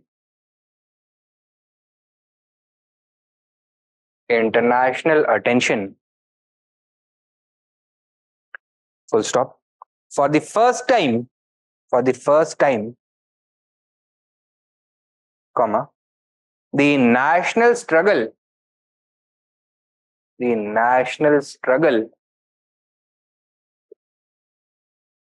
received the sympathy and goodwill of the international community.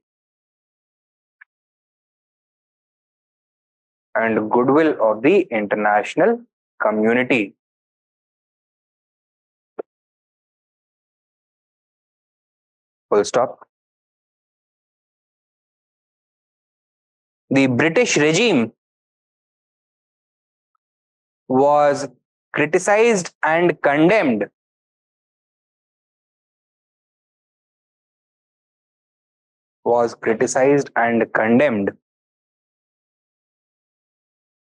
by the liberal democracies, by the Western liberal democracies,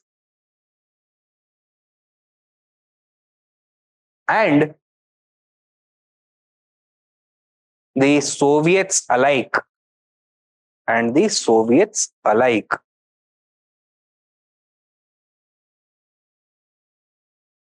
Full stop. Britain, therefore, came under increasing international pressure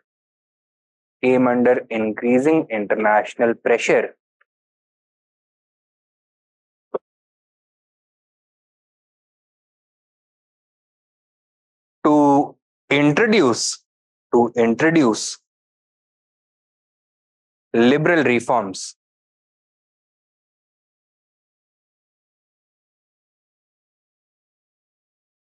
Full stop. ठीक है, next point लिखो.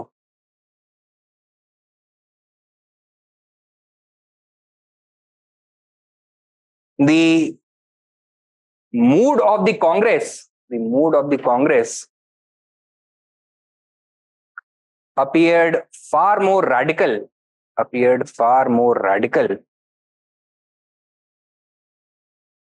as compared to earlier.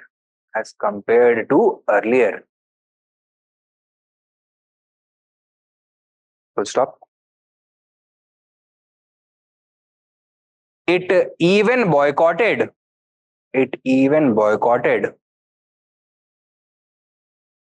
the round table conference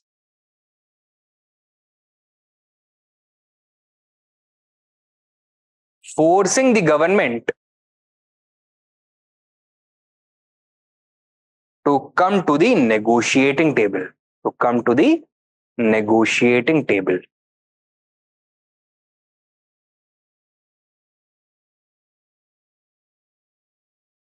ठीक है? And when the government came to the negotiating table, क्या हुआ? The Gandhi-Irwin Pact was signed, right? Resulting in the Gandhi-Irwin Pact. What were the roundtable conferences? These were a series of 3 meetings in England between the British government and the Indian political parties to discuss the report that had been submitted by the Simon Commission in order to formulate the new constitutional machinery to govern India. Okay? So, in order to draft the next Government of India Act, a series of meetings हुई, right? Since the Congress was organizing the civil disobedience movement, it was not in a mood to cooperate. It wanted to signal to the government that it had rejected the Simon Commission, it had rejected all British attempts to generate a consensus, and it did not trust the government to look after the best interests of Indians. Therefore, it was boycotting the Roundtable Conference. In this manner, the first Roundtable Conference, which was held in 1930, was boycotted by the Congress. It participated in the second Roundtable Conference in 31, but by that point of time, the Gandhi-Irwin Pact had already been signed. Clear? Next main point likho. At the same time,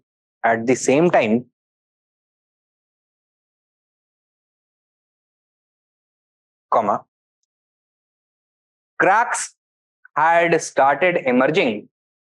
Cracks, C-R-A-C-K-S, cracks had started emerging within the movement.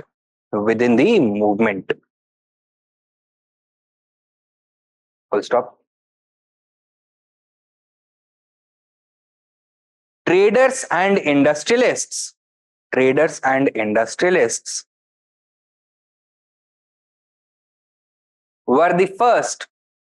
were the first to show the signs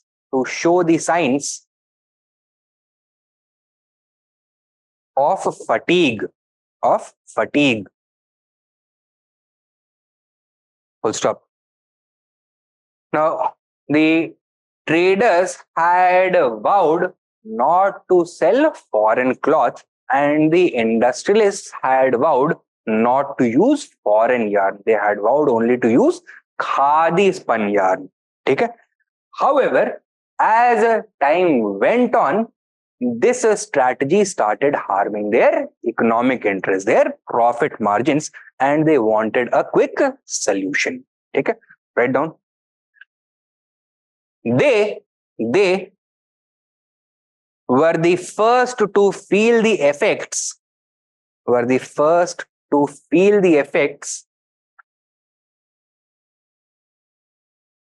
of boycotting foreign goods and foreign yarn.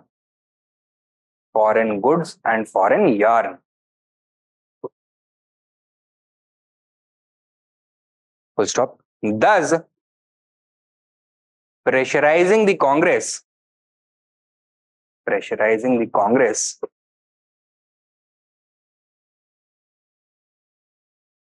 to reach an agreement with the government.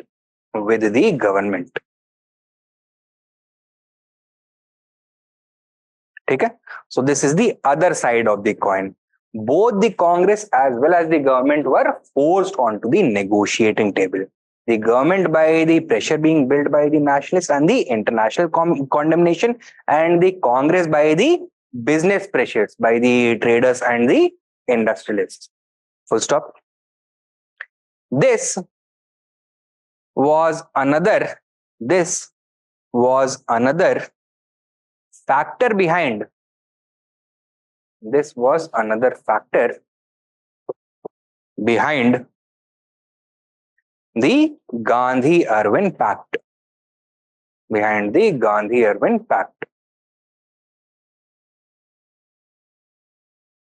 ठीक है? Now, give the heading. First, round table conference. First round table conference. Full stop. लिखो.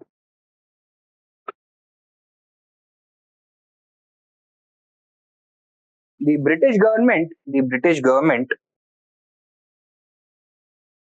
organized a series of three roundtable conferences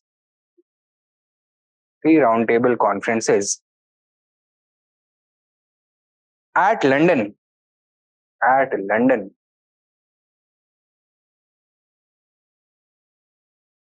with the different Indian political stakeholders.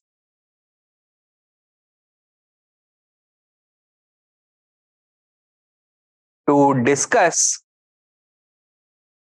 the findings of the Simon Commission.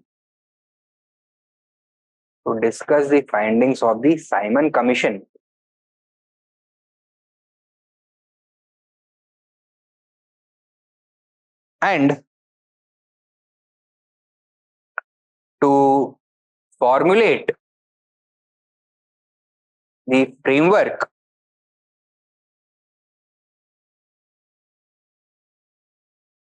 for the new constitutional machinery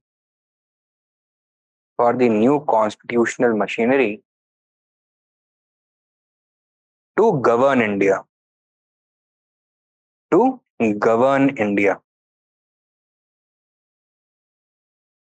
Full stop.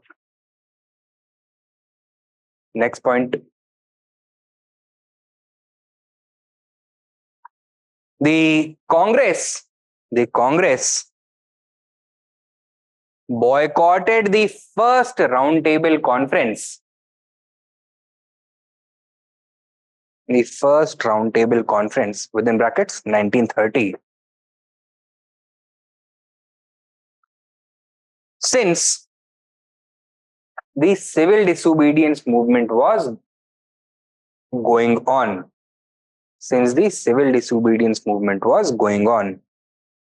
Full stop. Next point. However, other political parties attended.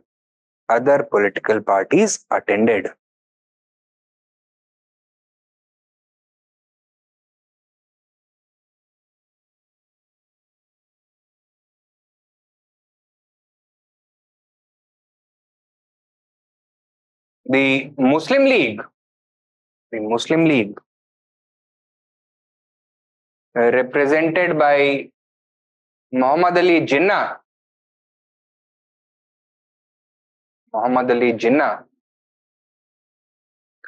demanded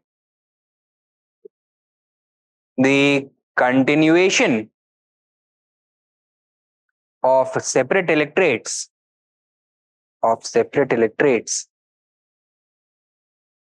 and what else? The creation of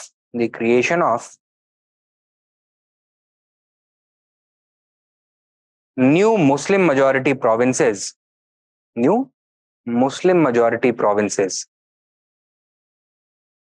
such as Sindh.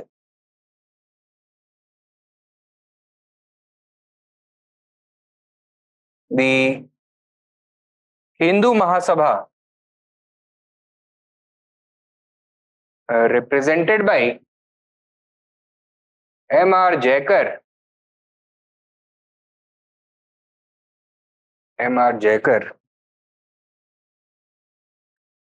demanded the abolition of separate electorates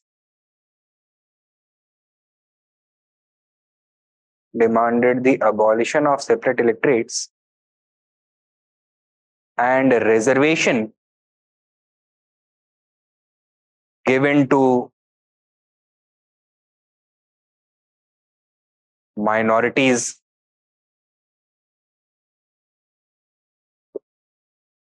Full stop. Additionally,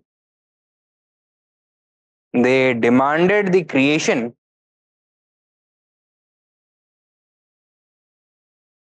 of an all India union, of an all India union, sorry, all India federation, of an all India federation, of an all India federation with the princely states, with the presence of princely states, with the presence of princely states.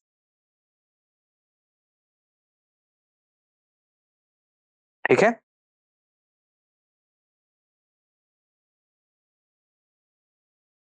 The depressed classes represented by Dr. Ambedkar, represented by Dr. Ambedkar, demanded minority status for the Dalits,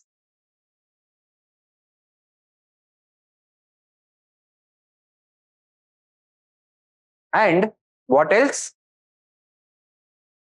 Separate electorates and separate electorates. So he wanted the government to declare the Dalits as a religious minority outside Hinduism, and in accordance with the principle of minority representation, to grant separate electorates to the Muslims.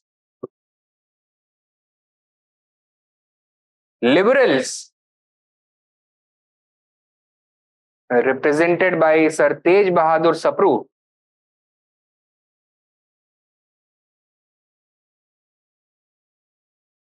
represented by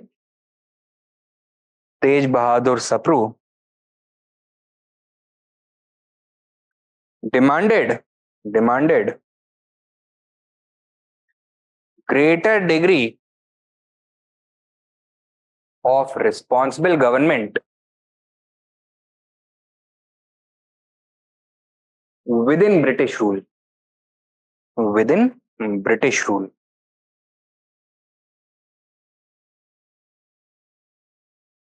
ठीक है? And finally, the princely states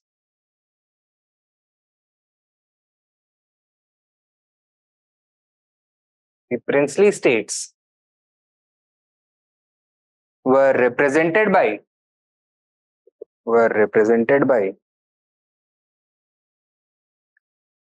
their divans and agents,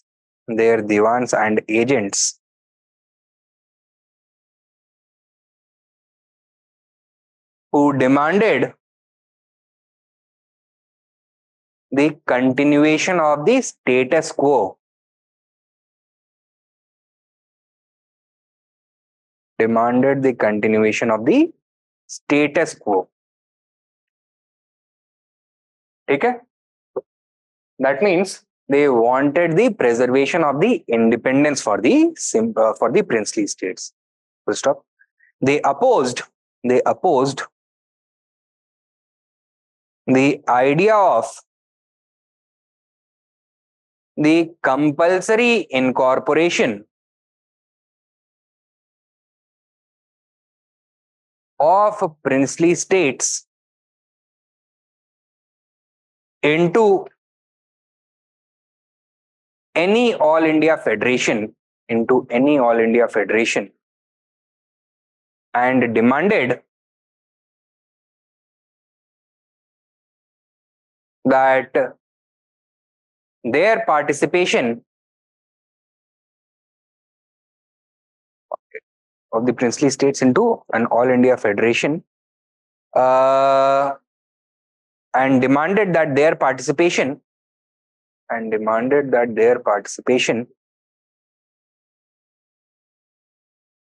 must be on a voluntary basis.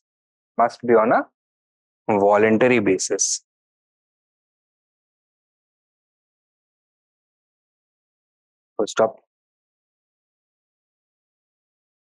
Next point. Next main point. The position of these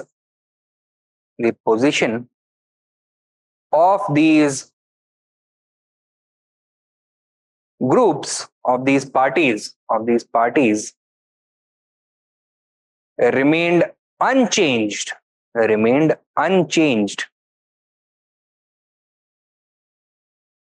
throughout all the roundtable conferences.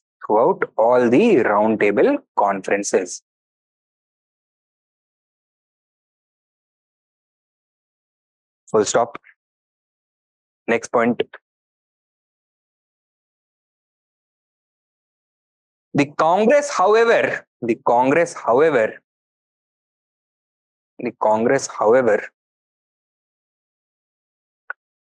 boycotted the first as well as third roundtable conference.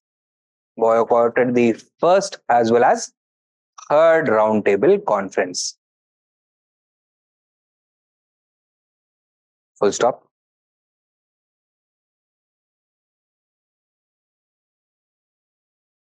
Subpoint. It did attend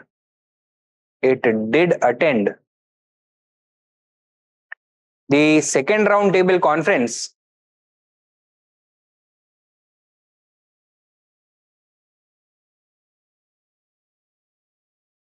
following the Gandhi-Irwin Pact.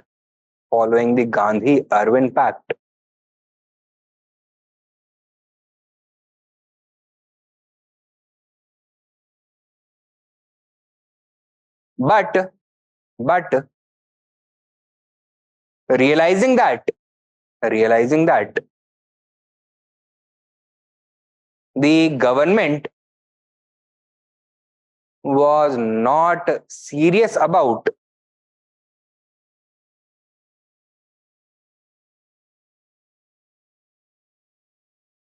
the Indian political opinion,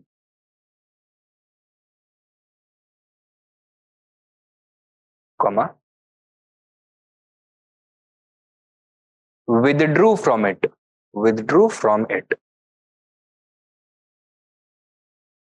Okay? So the second roundtable conference failed. And why did it fail? Because the government never intended for these roundtable conferences to be actually meaningful. They were simply conducting this as a circus, as a political and media circus, in order to show all Indians as well as the international community that Indians are being given a complete opportunity, full opportunity to determine their political future. In reality, the British were more interested in using the diverging interests of these various groups, their different positions on important issues, in order to press forward the agenda of a constitutional autocracy. So this was a new form of divide and rule, constitutional divide and rule खेल रहे थे अब वो लोग. Clear है? Next point लिखो. The roundtable conferences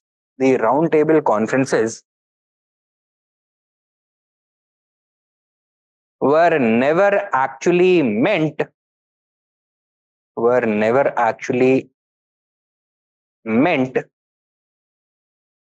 to yield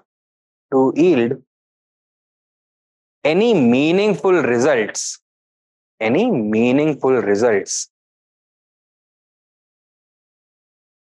Full stop. The British were simply conducting them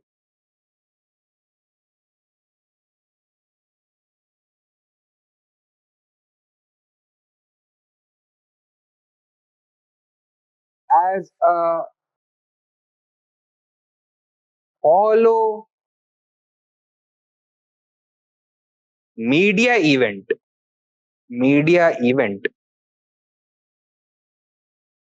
to show the Indian people and the international community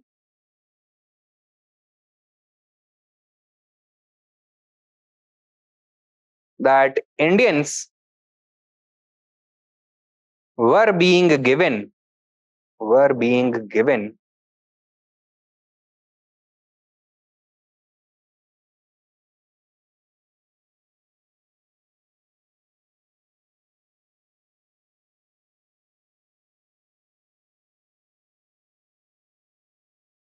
an equal opportunity or a fair opportunity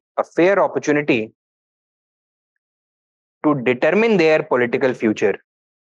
To determine their political future.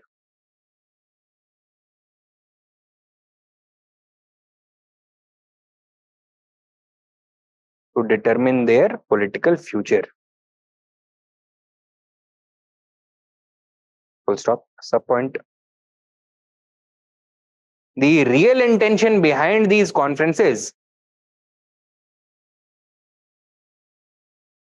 The real intention behind these conferences was to exploit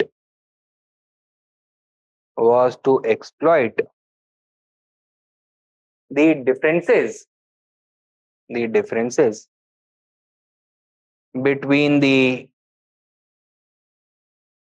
different political parties to maintain the status quo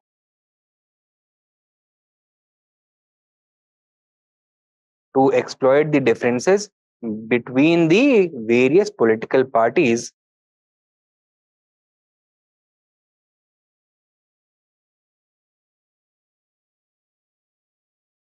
to maintain the status quo and preserve autocratic rule in India.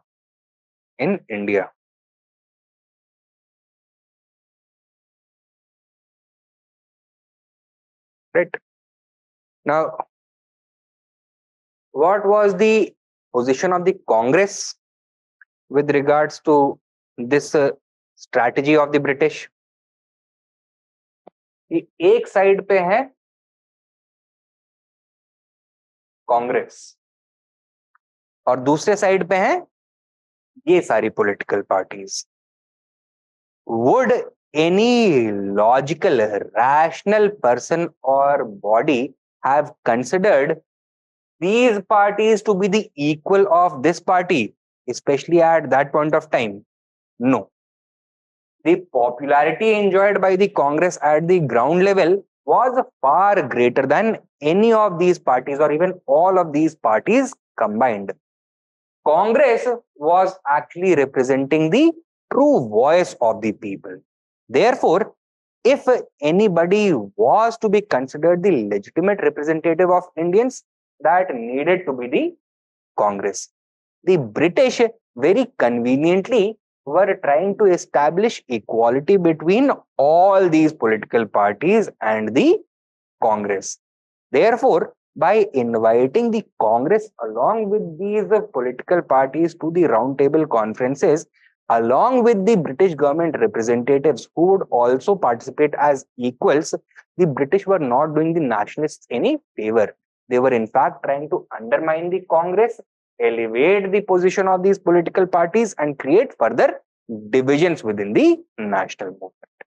Clear hai? Write down.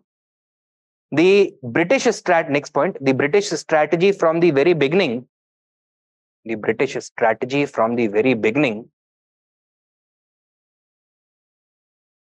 was to establish parity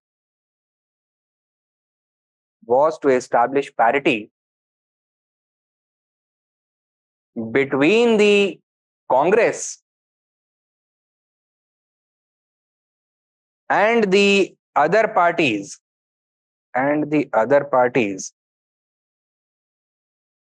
in order to undermine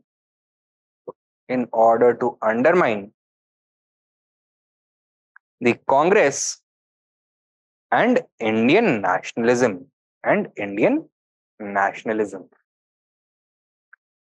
Full stop. Thus, the round table conferences were bound to fail. Were bound to fail.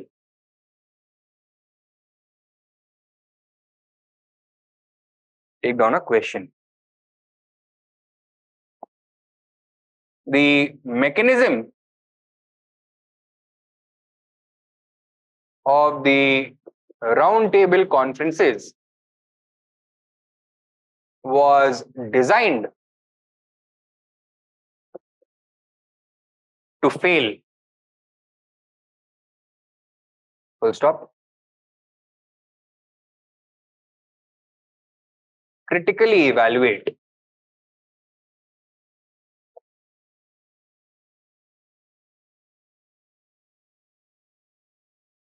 (200 words), 15 marks. Will you be able to address this question? हो जाएगा? Right. Now, we have covered the civil disobedience movement up to the first roundtable conference. इसके बाद हमको क्या discuss करना है? The Gandhi-Irwin Pact, the resumption of the civil disobedience movement until its final withdrawal, including the MacDonald Award and the Purna Pact. So all these things, along with the post-CDM strategic debate, etc., we are going to look at in tomorrow's lecture. Okay? Any doubts? हाँ जी.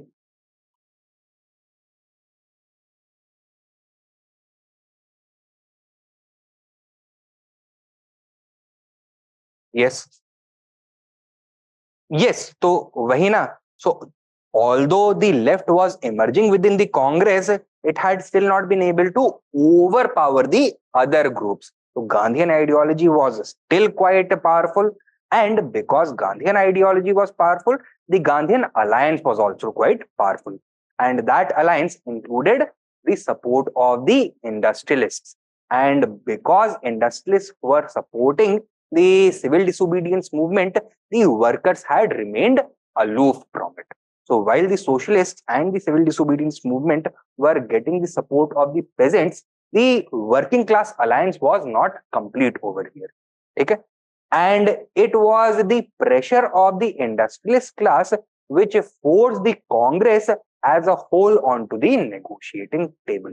Now, this is an allegation that has been leveled against Mahatma Gandhi and the industrialists by the Marxist historians.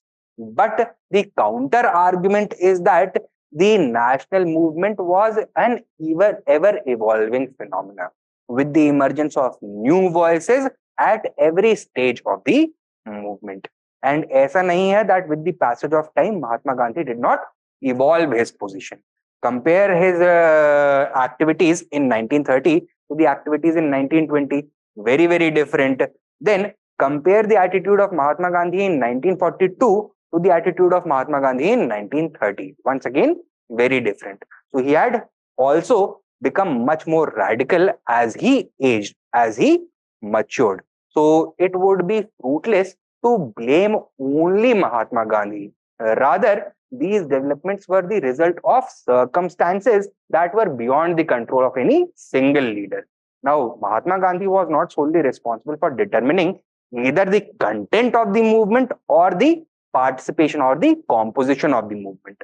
And जिसका भी ज़्यादा contribution होगा movement में at a particular point of time, their interests are going to get a higher priority. And since at this point of time the industrialists were a powerful group that were supporting the movement, yes, their interests were well represented and the Congress had to respond. But towards the 1940s, as the left became stronger, it became more and more radical. It became radical not only towards the British, but also towards the zamindars and the middle classes. Okay? So,